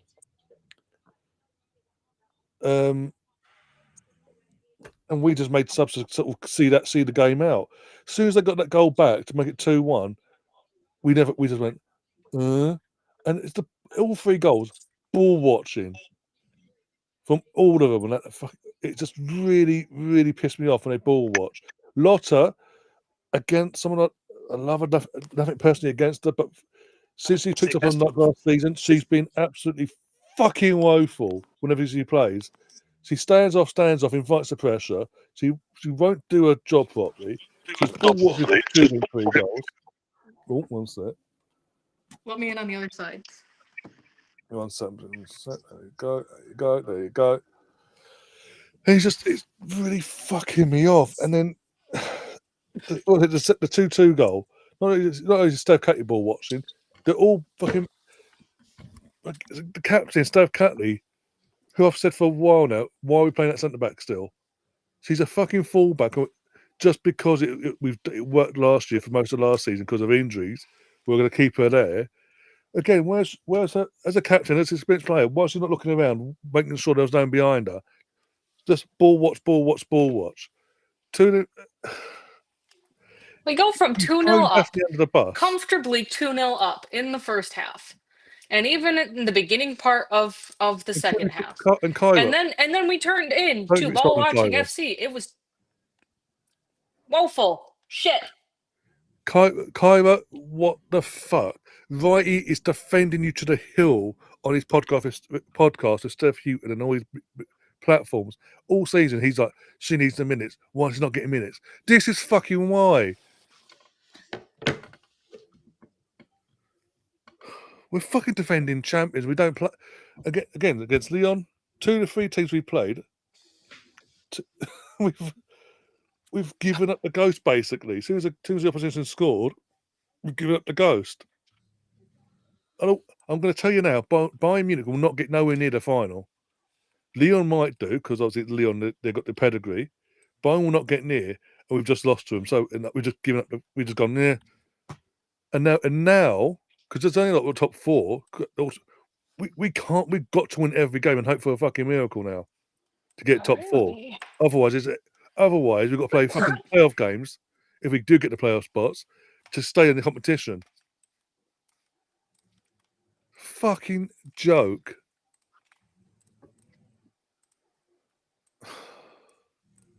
Oops. Let's go here. Here. All right. So this is where it gets. I mean, it will be absolutely embarrassing And we've got Tottenham, if we don't even make it into the top 12. We've got Tottenham the weekend. I just realised that this is a great confidence boost ahead of a North London derby away. Yep. Fuck's sake. Let's see, Wolfsburg.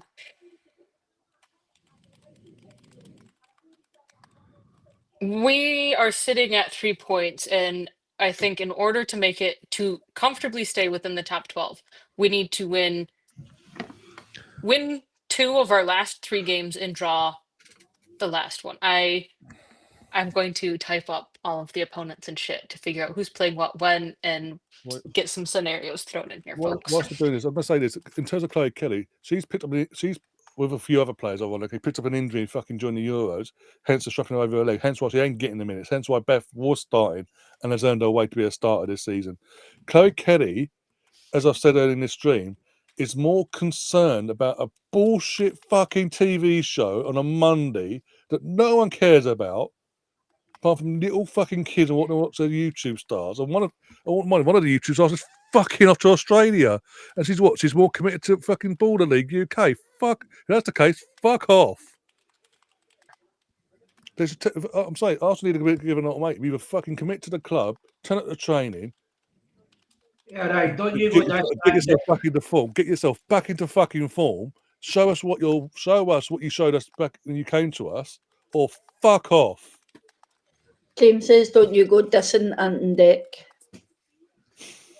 No, my point is literally Angry Jins as a YouTuber on the Border League. He's one of the main faces, and he ain't committed because he's fucking off for a paycheck to Australia. I don't know, but I really don't want to listen to Farrah Williams. She does my fucking nothing. Shut the fuck up, you Chelsea looking fucker. She just feels fucking lost because the fucking best. She's relishing in it. That's not gonna be. Shut the fuck up! You're at the 9th fucking game. Doing my nothing. As I say, Chloe Kelly's, as I say, show your commitment, prove your commitment, show you're in for the cause and not just for a contract in terms of there's a club here I'm playing for, but my main commitment's a fucking bullshit thing that no one really watches but fucking YouTube kids. I call it now that the Arsenal players come out and go, we move on to next. I'm waiting for that from the Arsenal fucking. Thanks for the support. We heard you loud. Thanks for taking the journey. Fucking hell. Constantly. I feel like I'm married to them at this point because I know exactly what's going to come out for you. Well, now, 7:45, give 7:45 nearly the UK. By about 10 o'clock, we'll get that. Yeah. I wouldn't even give it that time. I'd give it until the next 10, 15 minutes. Maybe. But then you get one. And also, what would be even better? Since it's 9 o'clock UK time in the morning, you get another one as well. Oh, now we move on to Tottenham. Oh, we move. Aye. You better move the next fucking. Really, we should beat Tottenham, but fucking look at this season in general, not just in Champions League, in general, we're fucking woeful. How can you go from a game where we were so dominant in this game?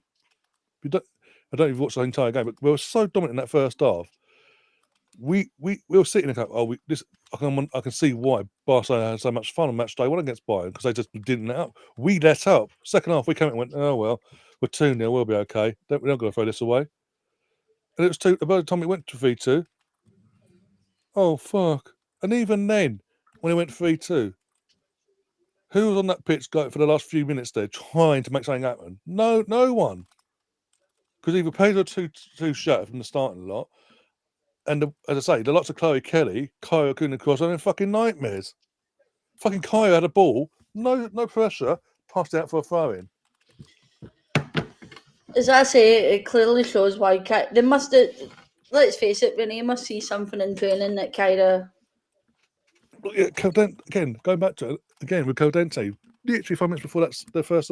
Codente, you could see she was she needed to come off. She was flagging. Yeah. And look at the subs we made, and she finished the fucking game. I'm not having to go. I'm having to go to the fucking manager here because. I mean, that's another thing that I feel like we're seeing is that the players that are starting, like Kim Little, like Mariona, that are playing the full 90, we see them just petering out so much. And Kim's out with an injury. I'd hate to see what we would look like if we had Kim and Mariona out, along with all of our other injuries. So, scary times, folks.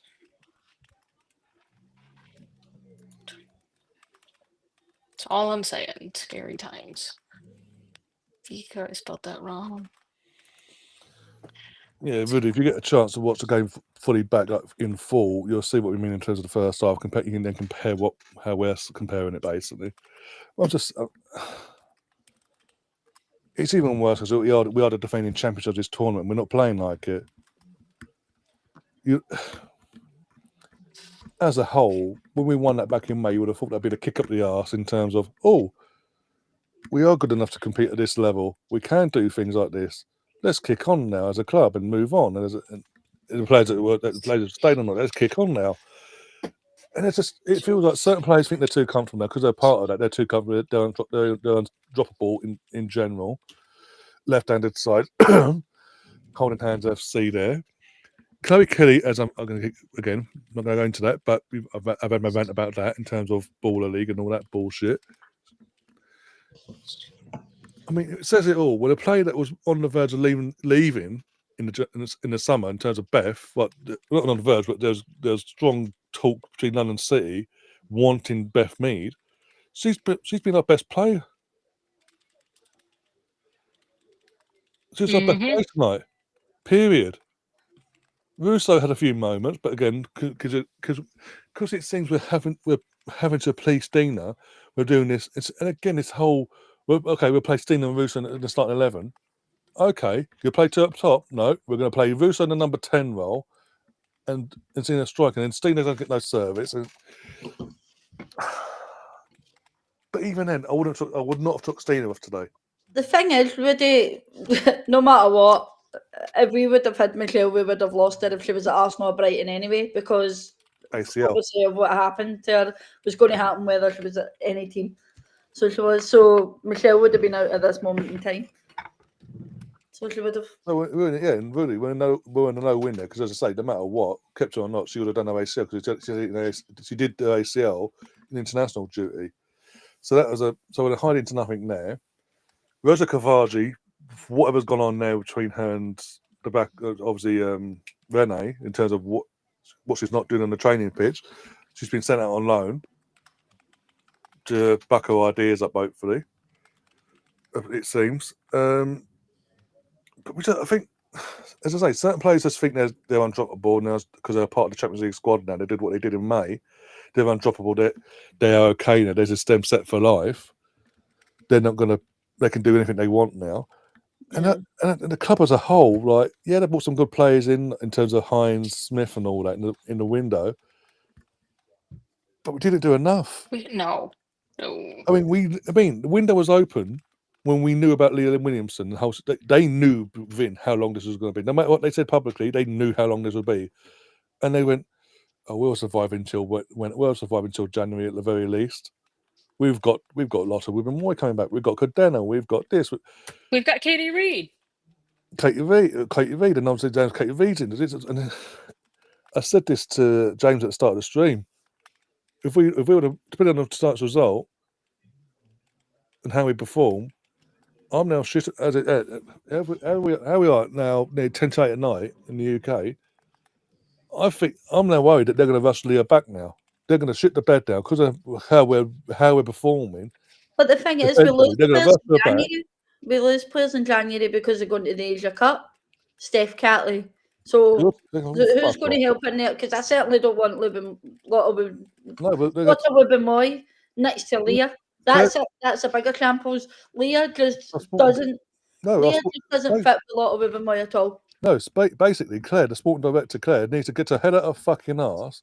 Either go and get some players in that are good enough to start or compete with and push us up, or fuck off and get someone else coming because she does weigh in as well. See how fast these things, and we need someone stronger. Too much dilly-dallying for me. If she's not strong enough to do her job, she needs to fuck off, and someone else needs to come in and do a better job and get players in that are actually going to take us to another level. And not just we've done a job in the summer. Unless it's absolutely desperate, we might do one or two in the window. But I mean, we need squad players. I think we need 3 people to be brought in the January window. Yeah, we need a defender, a central defensive midfielder. You know what? There's 2 center backs in the NWSL that I would consider being brought over because one, the NWSL season, even if it's on loan, their season is over. So could bring them in at least on loan because I mean their contracts aren't up until the end of the 27 season. Sam Coffey as the CDM. I honestly would not be upset if we said, "Oh, we're going to be getting rid of Caitlin Ford," or a few of those other players. So I'd go so far as that as well. I'd put Jenna Nineswag in midfield over Kyra at the moment. Give her a run out. Can't be any worse. It cannot be any worse. Is that my little friend? 4th comment down. Yes, it is. 4th comment Hi, down. Brandon. I hope you're all right. Oh, is he back? Is he? He's not. Well, I don't want to jinx it. So there's his name. There's his name, Laura. Look it up. See if you can find him. I don't know if that is him. I think. Should I mention the name and maybe see what he says this time round? that lovely name that he so got upset over the last time. Oh, what a certain English midfielder that's overrated. Is that the same English midfielder that Thomas Tuchel has come out the day and said that he can't have either him, Harry Kane, or Foden in the same team? Rudy says you dropped the ball on Ruby Mace. Well, that's another young that's dropped the ball basically. But at the time, I agree with you. But at the time, she wasn't going to get the minutes, and she didn't want to go out alone again. So Man City took advantage. But then again, Man City dropped the ball because she's at Leicester. I think. Yeah, Ruby Mace was at Leicester. The thing is with Ruby Mace is it's a bit like most young players at Arsenal. They don't have. They focus more on the older players and don't really give room for development of the young players. Yeah, and at the time, And it's constantly like that. I'm actually really surprised that when he had took a shot in the dark this season and went, do you know what? Let's give Katie Reid the chance that she deserves. Everton, sorry, is that Everton? Sorry. I thought she was at Leicester.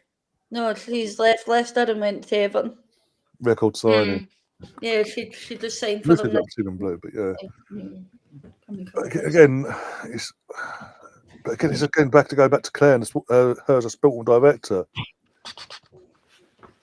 I'm just sick of it. And at the end of the day, European champions or not, we shouldn't be fucking throwing away 2-0 leads.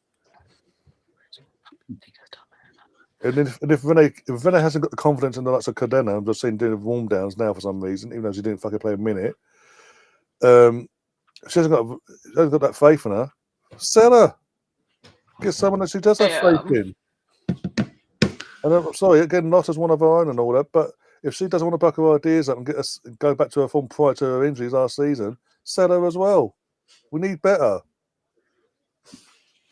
We can't just hang around and fucking go, well, she's one of our own, or she'll come good eventually, except X, Y, and Z. Oh shit! What the Emotional attachment is nothing. We need to fucking grow. Chelsea are playing shit this season, and they're still going to fucking probably win the league come May, unless City go on a mad run now. Don't get me that. When it comes to signings, I better not get too involved. The last time I done that, I upset quite a few people. You slagged off my Leah.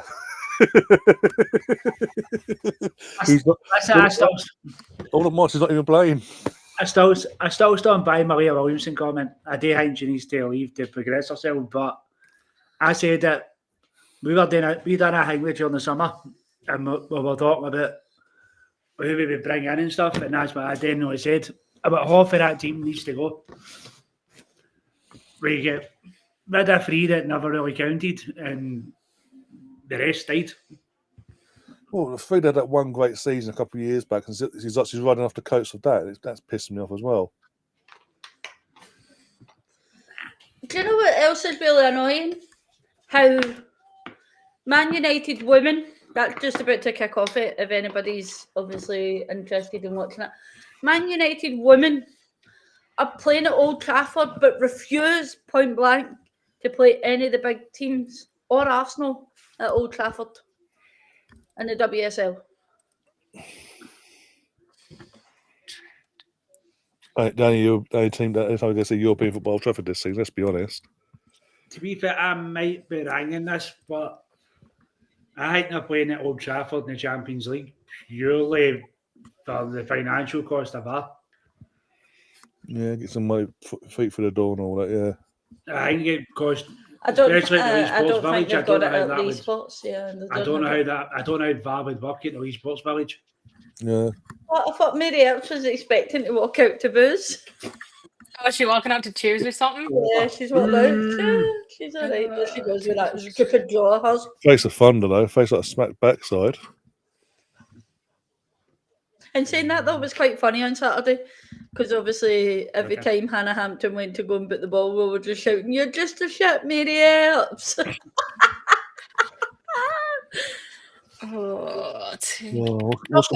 Talk about Manu being a bomb scare. Hannah Hampton was a bomb scare on Saturday.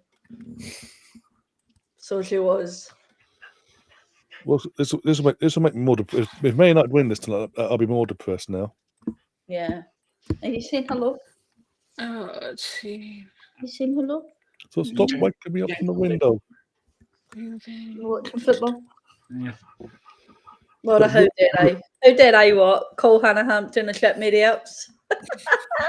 In terms of he's coming to me, I'm saying how it is. To your standards, you've been poor performance-wise, but you're getting the results. But my point is, you're there for the taking, and we're just as the European champions. We're not playing like European champions, and you'd have thought winning that would have kicked us on a bit and gone, oh, we can compete at this level. We can go toe-to-toe with Chelsea if we wanted to.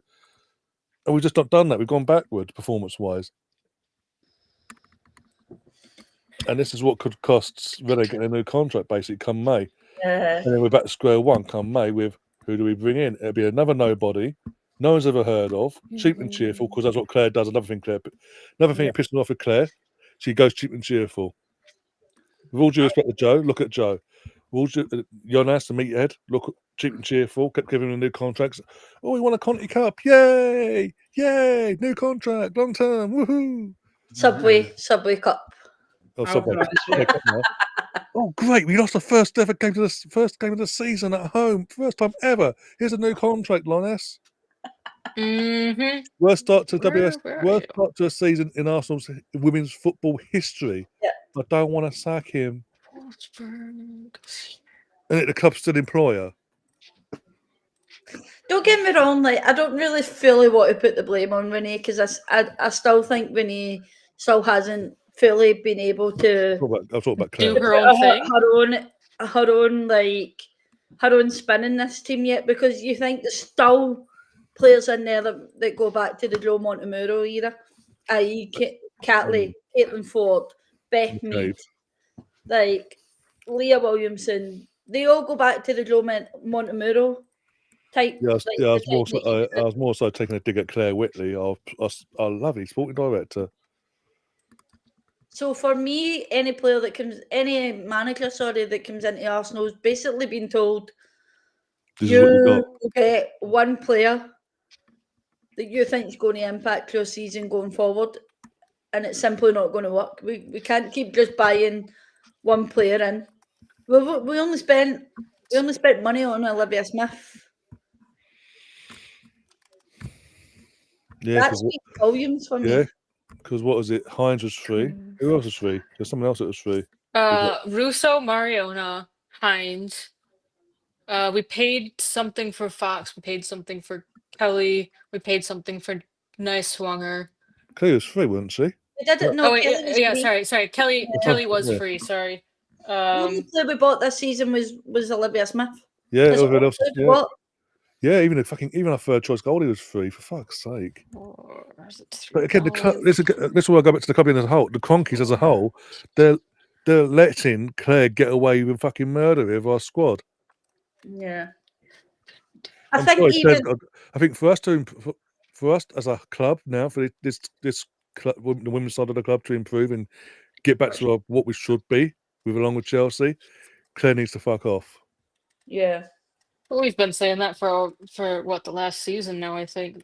Don't get me wrong, like there is people out there that's like Claire is really bad, but I also do look at the people that she did bring in a free, i.e. Mariona last season did wonders for us. Like Taylor Hines, I think will come in good. Chloe Kelly, when she's on her game, those kind of players I do look at and I go, yeah, well done, Claire. But the biggest majority of it, I'm like, you're far too slow in a transfer window. Far too slow in a transfer window to even get anybody.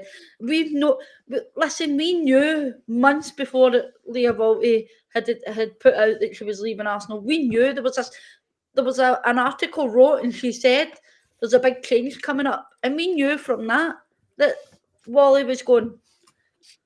Yeah. So how could Claire not know? We're far too slow to react to players going out the door, and we're far too scared to let all the ones go that won us a Champions League. That's simply the only reason we hold on to these players is, the winners were second Champions League. Yes, ready. Our second Champions League.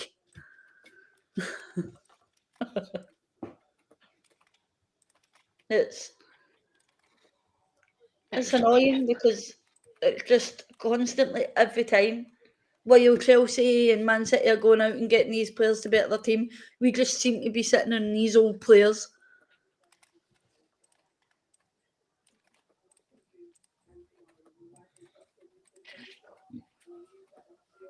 I mean, as an Arsenal fan, last season we were lucky to win the Champions League. Yes. Lucky to win the Champions League. That, to me, as an Arsenal fan, that was just pure fluke that we won that. Not in terms of fluke and how we won it. We set up well against Barcelona, but if you looked at our start of the season, you would as an Arsenal fan, you genuinely thought you were walking away with nothing. There you go, Rudy. There's a goal already? No. No, on the You screen. know that lovely. Oh, that. Yeah. That'll have to do. That'll have to do. Get us all in. Oh look, 1, 2.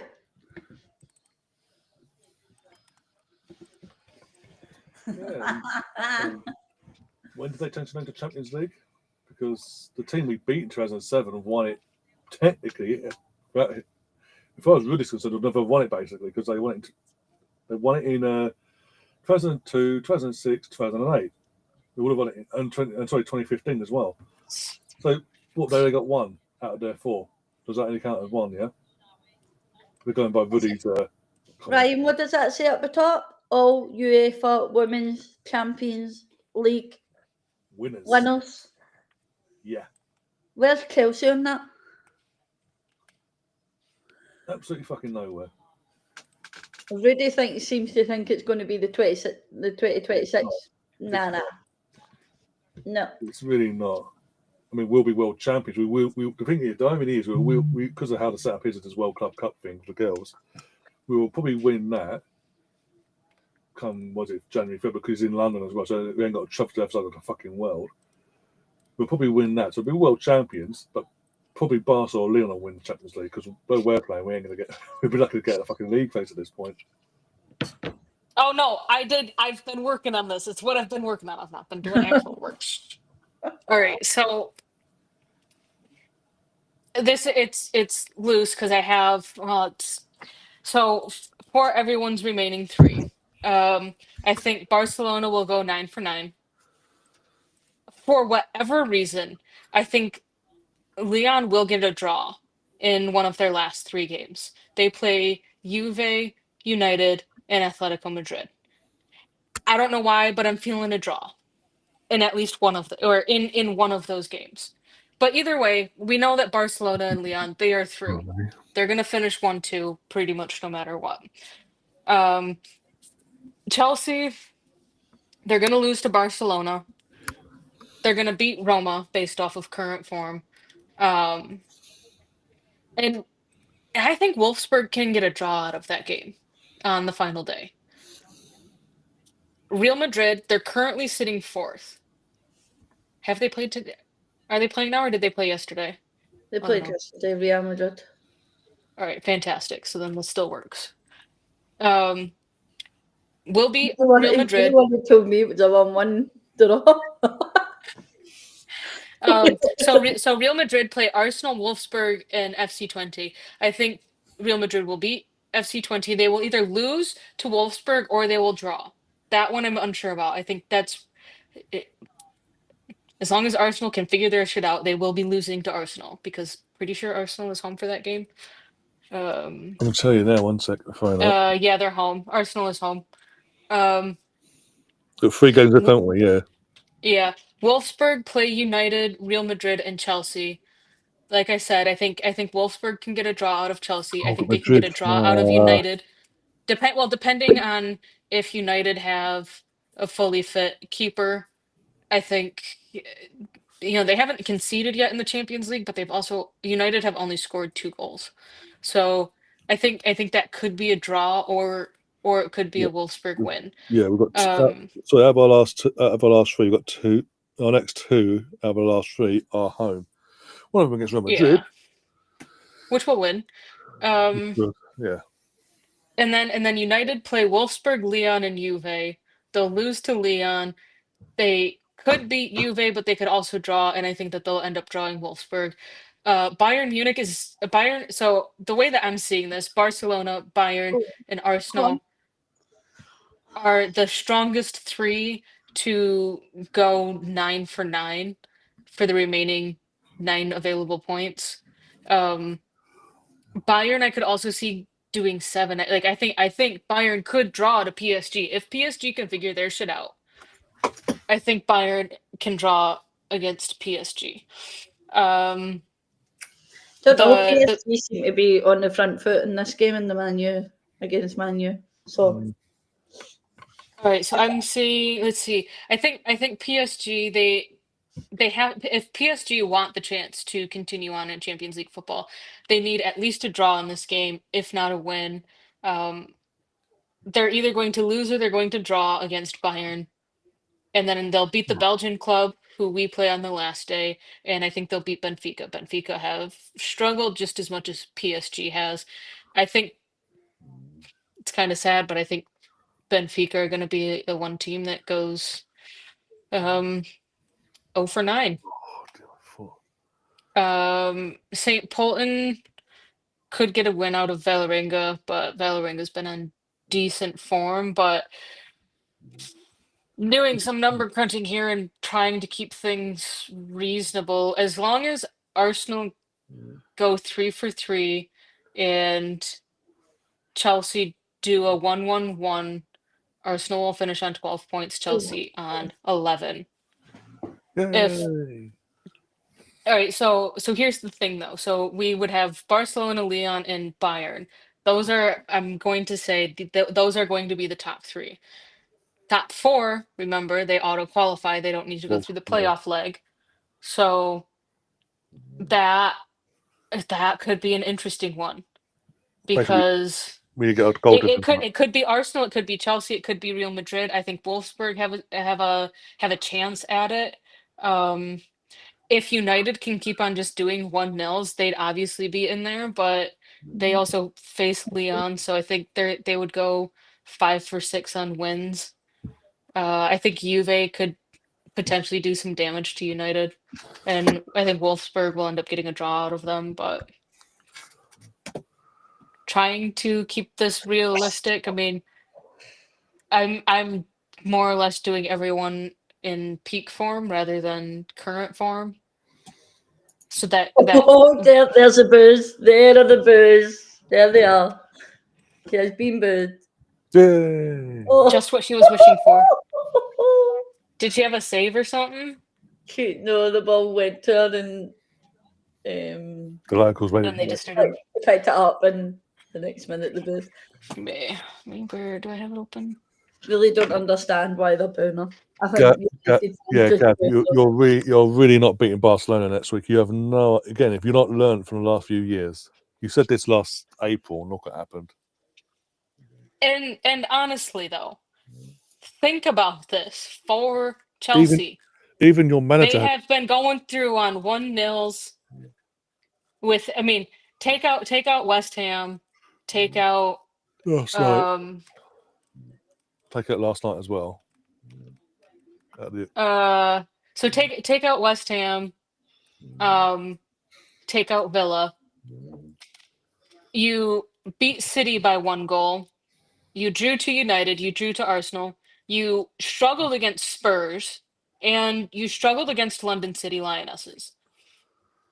And that's just league form. Yes, you've done well. I will say Chelsea have done well in the Champions League. However, they have had, so far, the easier side of the fixtures in their first 3 games compared to Arsenal. Charlton are still beating Brighton 1-0. So let's see. Chelsea, the Chelsea struggled against FC20. That was a bit shocking, but then they turned it out. I don't even know who they played. They played Paris FC. That's still a pot 3. So you have, I think it was your 2 pot 3s. You had your pot 4 last night.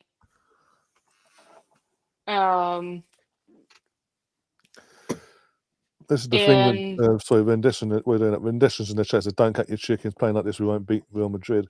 This is the thing, we're so Jekyll and Hyde, we'll probably turn up now. Now the pressure's on them, they'll fucking turn up next week. Yeah.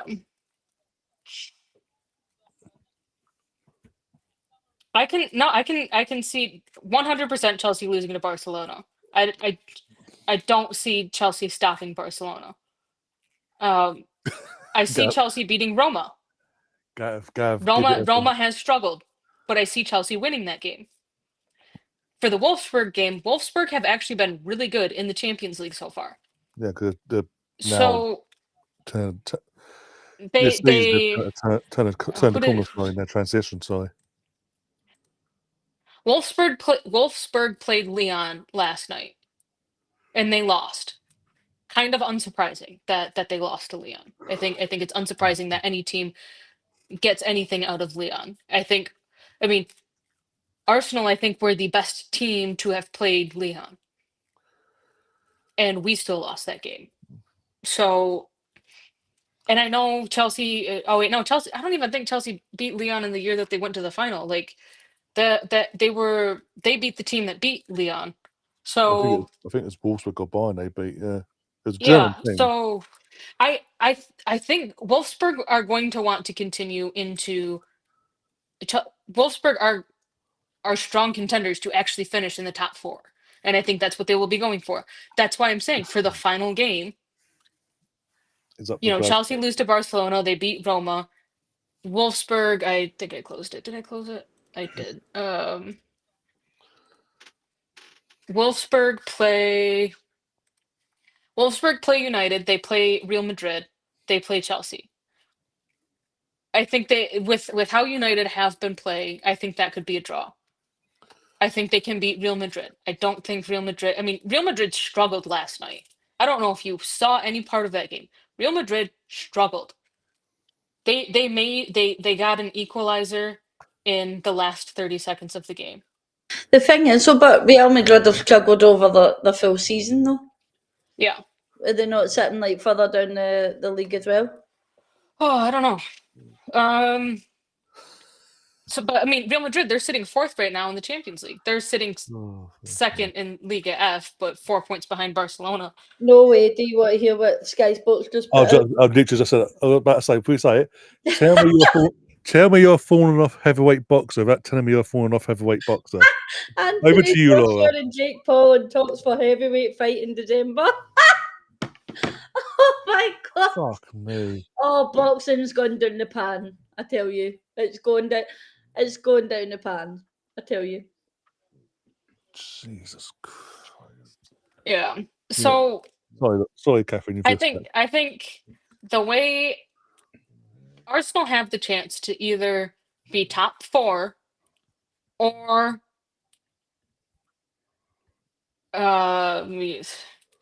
I think that they could finish 7th. I think they would be landing somewhere in there between 4 and 7, maybe 8. Which would mean a playoff game basically to qualify.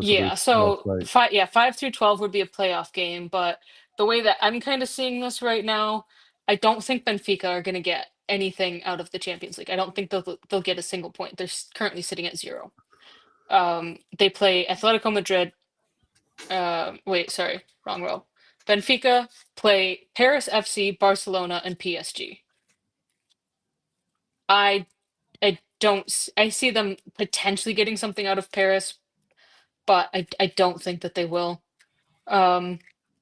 St. Polten, I can see them beating Vålerenga or getting a draw out of that game, but FC20, they have their draw. They play Atletico Madrid, Arsenal, Real Madrid. Don't really see anything out of there for them. Could maybe get a draw, but 2 points isn't going to get them into the top 12. Roma could. Roma's hit or miss. They're sitting 17th right now. But they play the Belgian team, which has done surprisingly well. They've gotten 1 win, 1 draw, and 1 loss. And that loss was to Barcelona. So,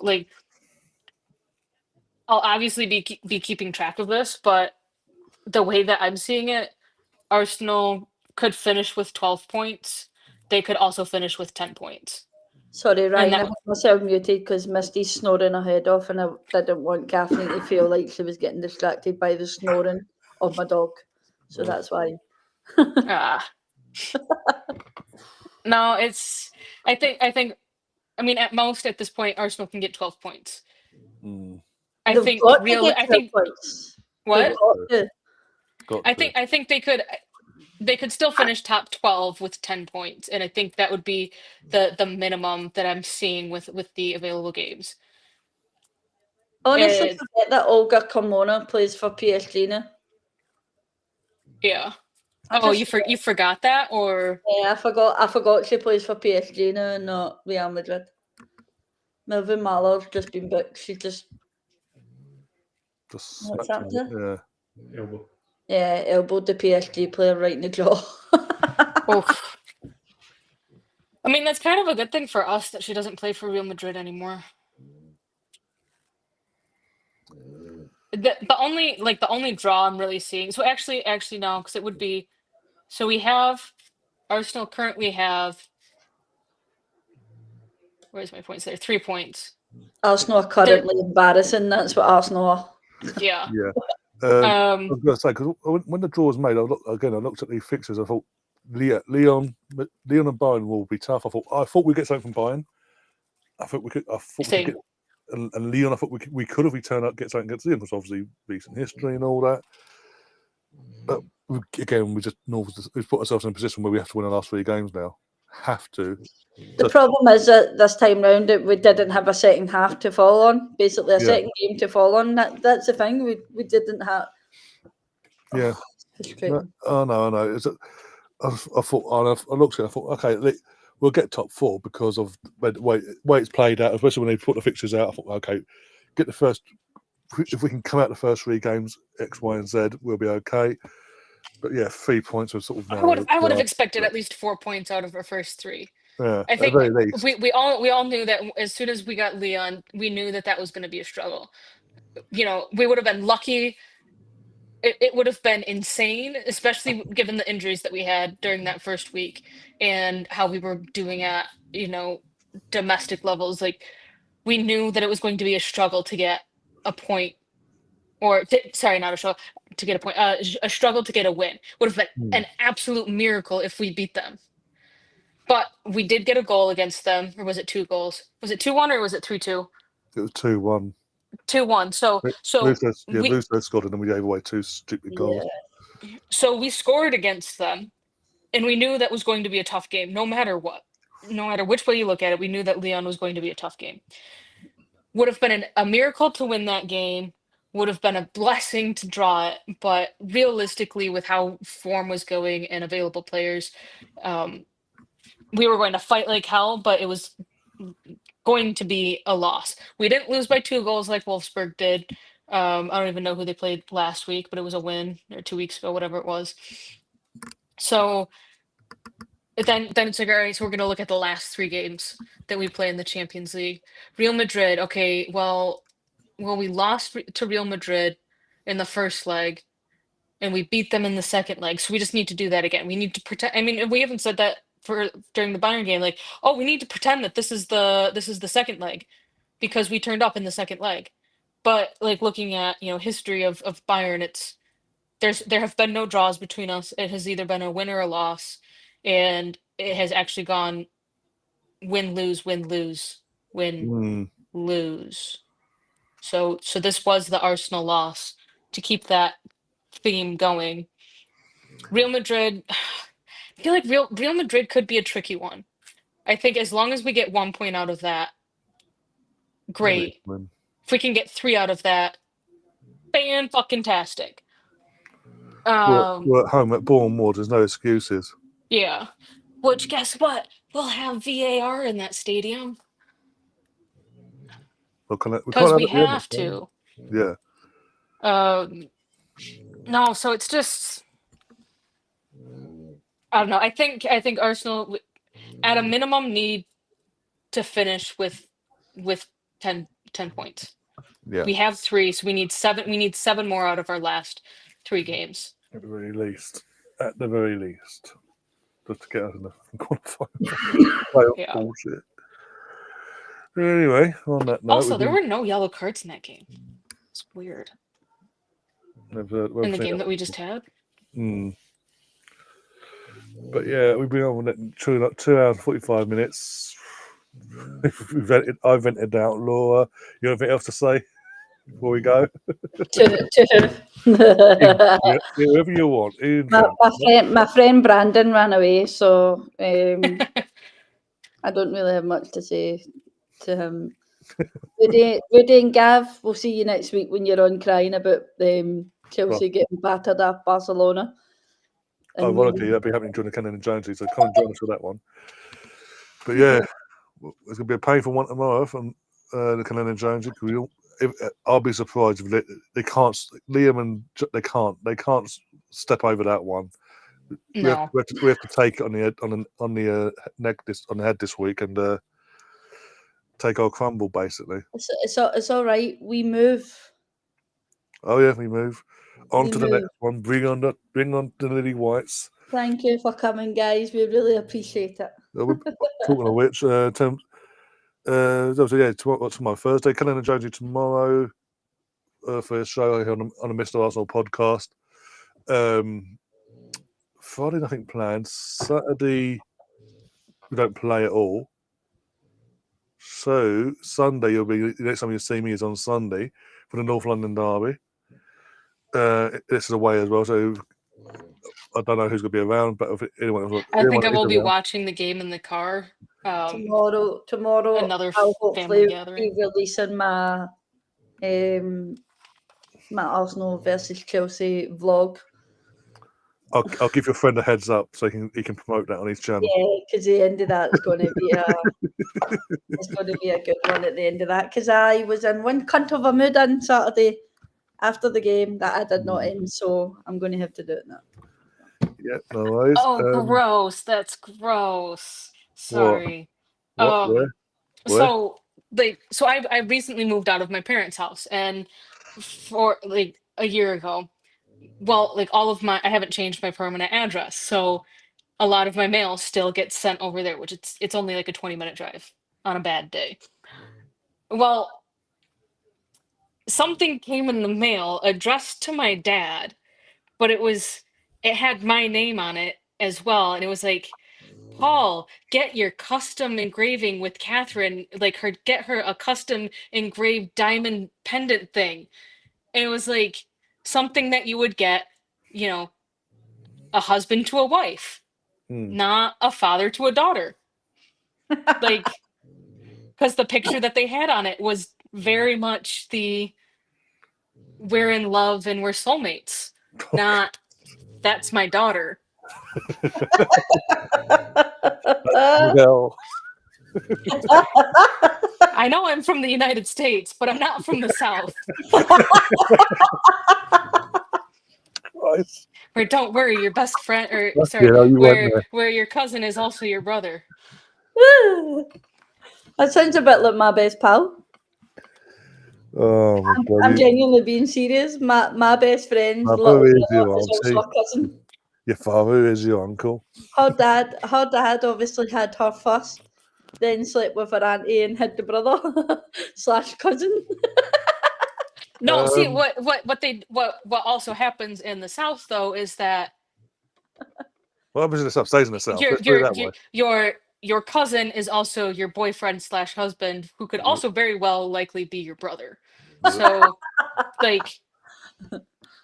but yes, that was my that's gross moment of the day because no, thank you. What a way to end a fucking shitty game. Yeah, we laughed. At least we're laughing. We're laughing. Football in it. Fucking cry at this moment in time. And just having a shit season all round. Celtic are shite. Arsenal are shit. Well, the women are shite. The men are sort of holding things above water for once. Yeah. Usually the other way around. See if that's. I don't know where my camera is. There it is. Oh yeah. Get that custom engraving, guys. That does not scream. That's my daughter. That screams. That's my wife. Yeah, the family. At least in my mind. I'm also not a jewelry person, so it is what it is. We move. On to the next one now. We heard you loud. Your support was wonderful. We heard you. I didn't. I'm deaf. Bring on the North London derby. Fucking we'll probably get battered in that one and all. Don't. I swear to God, if they do what they've just done tonight, first off, amazing, tuning up, way, all in control, and then fuck it up, I will fucking lose my mind.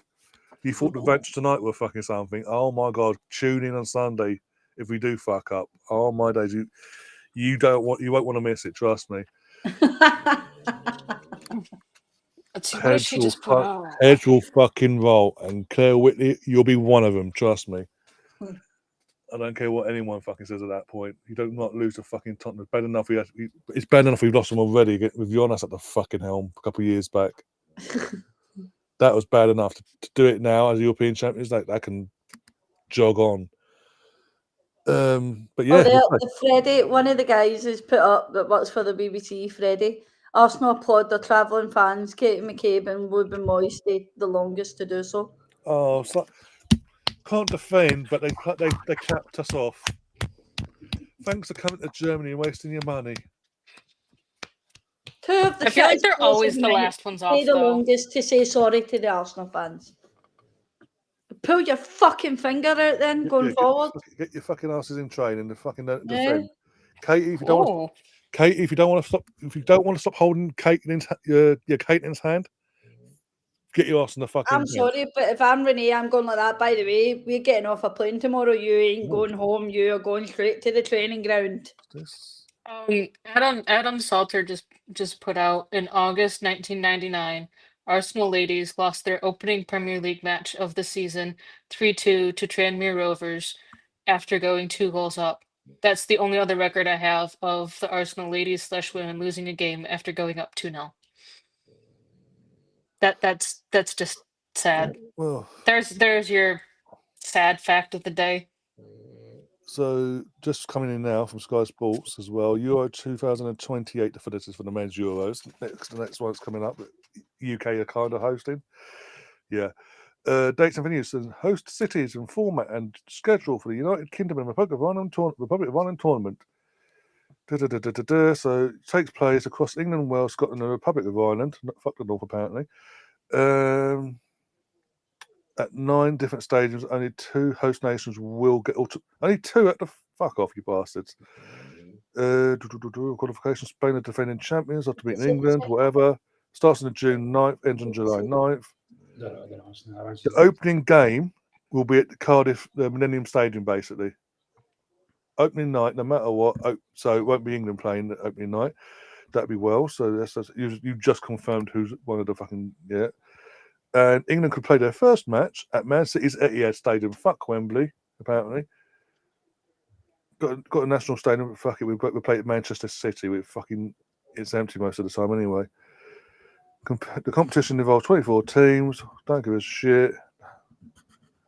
The 4 nations will not be handed automatic qualification. So yeah, so basically 4. It's a 4-nation co-host, but only 2 are guaranteed.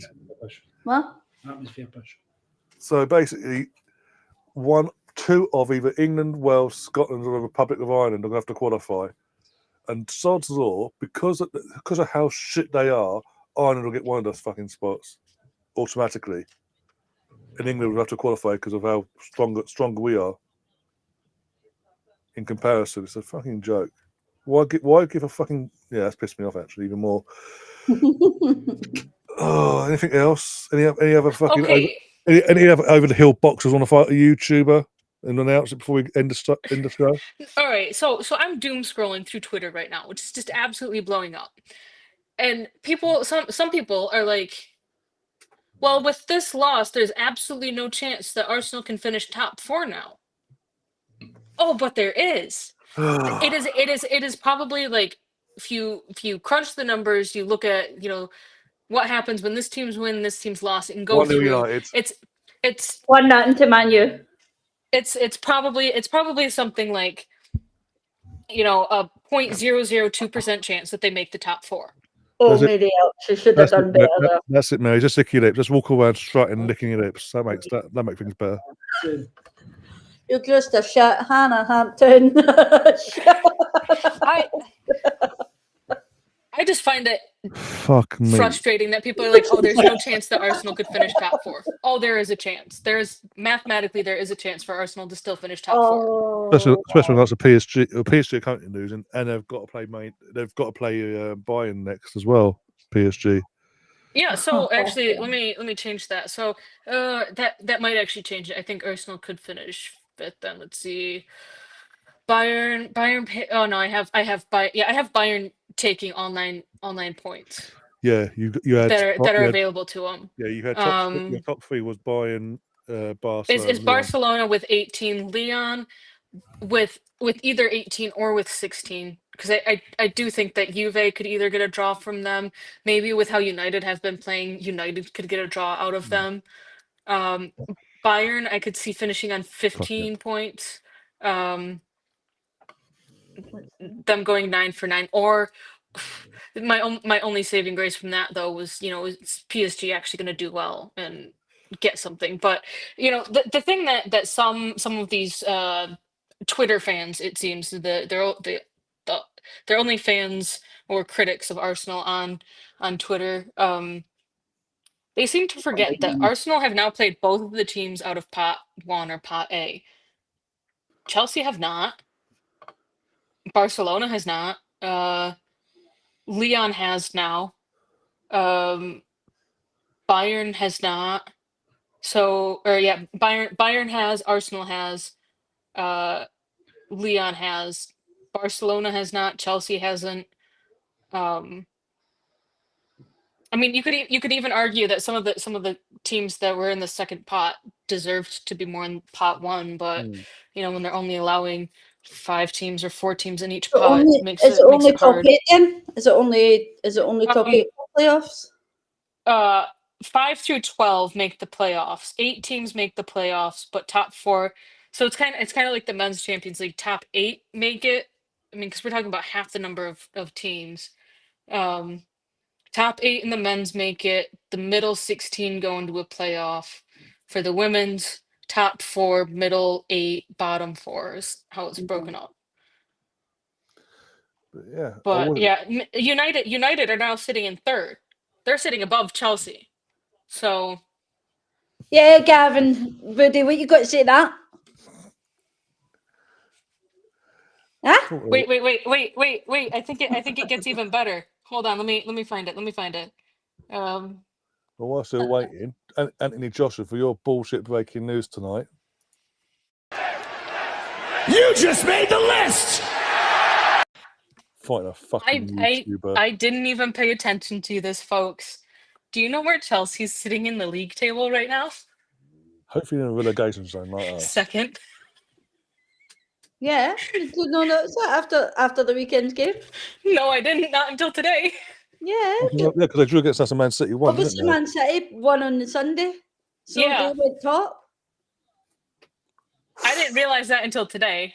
Or yesterday, maybe. So you have Chelsea. Chelsea have now. Chelsea are undefeated for however many fucking games in a row now, but we're undefeated. You're now sitting second. 33 games unbeaten.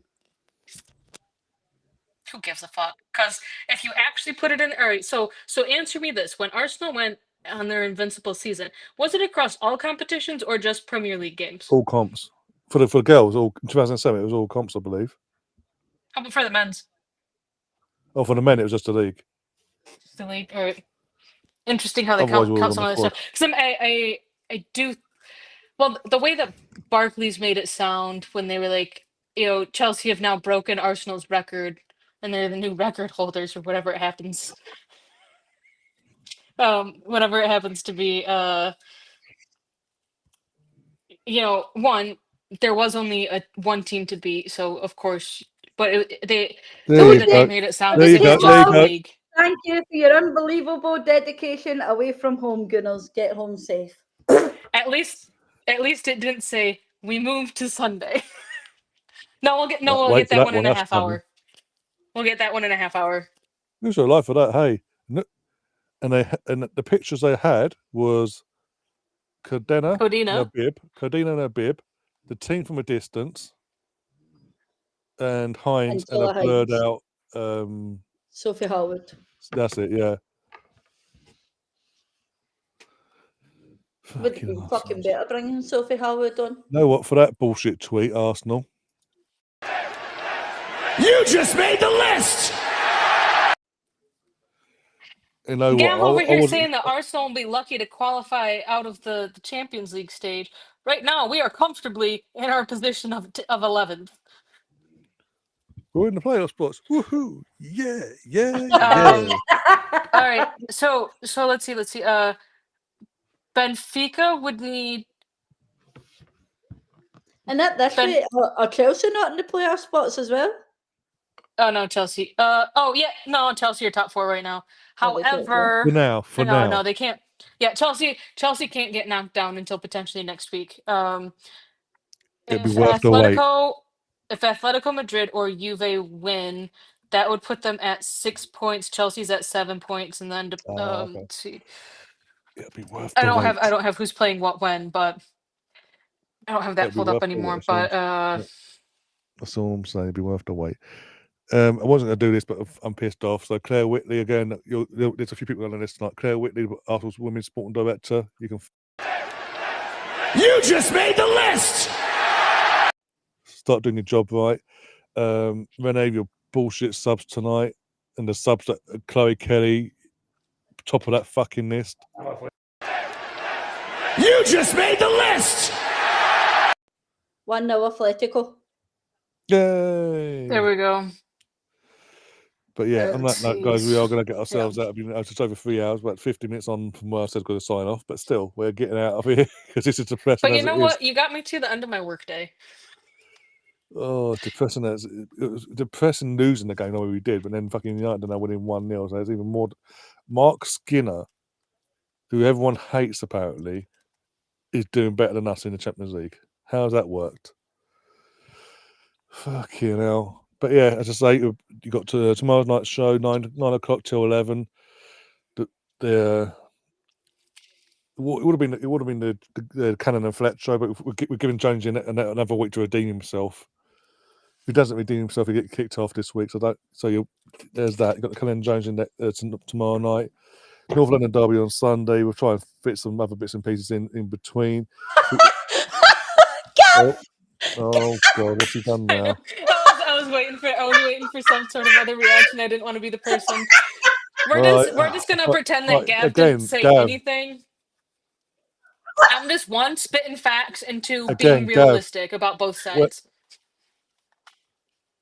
Gav, where's Chelsea on this? I'm looking. Tell me, please tell me. I think he's meant to put men in there because you know that big gold coin they have in their taps. I think that's he put women's in that case, then come February we'll be the best team in the world. Then from the girls' point of view, because the girls will be world champions, so that makes us the best. Come on, Gav, have some respect for yourself, man. All right, so. Actually, as long as I say have respect. There is an outright winner in the the Juve Atletico game, Arsenal will be in 10th. I mean, as goal difference. I'm asking Gav to have some respect, but then he does this. Yeah. This is Gav, by the way, the diehard Chelsea fan that's not obsessed with Arsenal. Laura, I heard you have a few of those types of pictures. Maybe not of you, but those types of pictures. The man beside me. No. This man beside me. He likes a good old Celtic top as well. I already taught me and tell you so. Gambling's a bad habit. Gav will probably agree with you on that one. Gav, for that bullshit comment before, by the way. You just made the list! Again. And on that note, we are getting ourselves out of here finally because we all got lives to get sort of get on with and all that. And sort of get out of our fucking system. God, what you sent me now. Oh, God. Yeah. Right. Oh, okay, him. Oh, yeah. Oh, lovely. Yeah. I know who that is. I hate to be you next week. There's a little clue, but you're singing the praises literally all summer, my friend. This is something this is what I'm responding to what you sent me, Laura, in terms of that person. Who, by the way, had an Arsenal channel, set up an Arsenal channel, was a mix of the men and women. Then, because the women were doing well last year, made it a women's only content channel. It was fun. It's cool. Is now sitting here on is that Facebook, by the way? That is Facebook. Yeah, sitting on Facebook, slagging off the manager.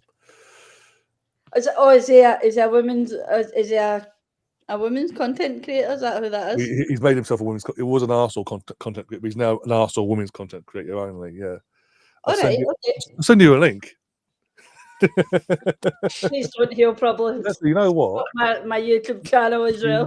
One sec. You know what? He might actually be live now. I doubt it. If he would be longer. One sec. YouTube. Let's go to the notification because in the last few, what we've 3 hours been live, so let's go way back. Oh. Let's have a look. We've been live for that long. Surely he went live tonight. Yeah, you can surely do that. Over on over and over. One set over. What am I looking at? What am I trying to I'm trying to figure out something. I just don't know what right now. Did you do it live tonight? He didn't even do a fucking watch along tonight, the bastard. And it's like, watch along? No, he didn't. He didn't even do one. He did one on for the Chelsea game. Obviously, he's done his podcast. I'm just looking at his content now. I'll send you a link in a sec. You'll see what I mean. Yeah, please did the game against Benfica 3 weeks ago,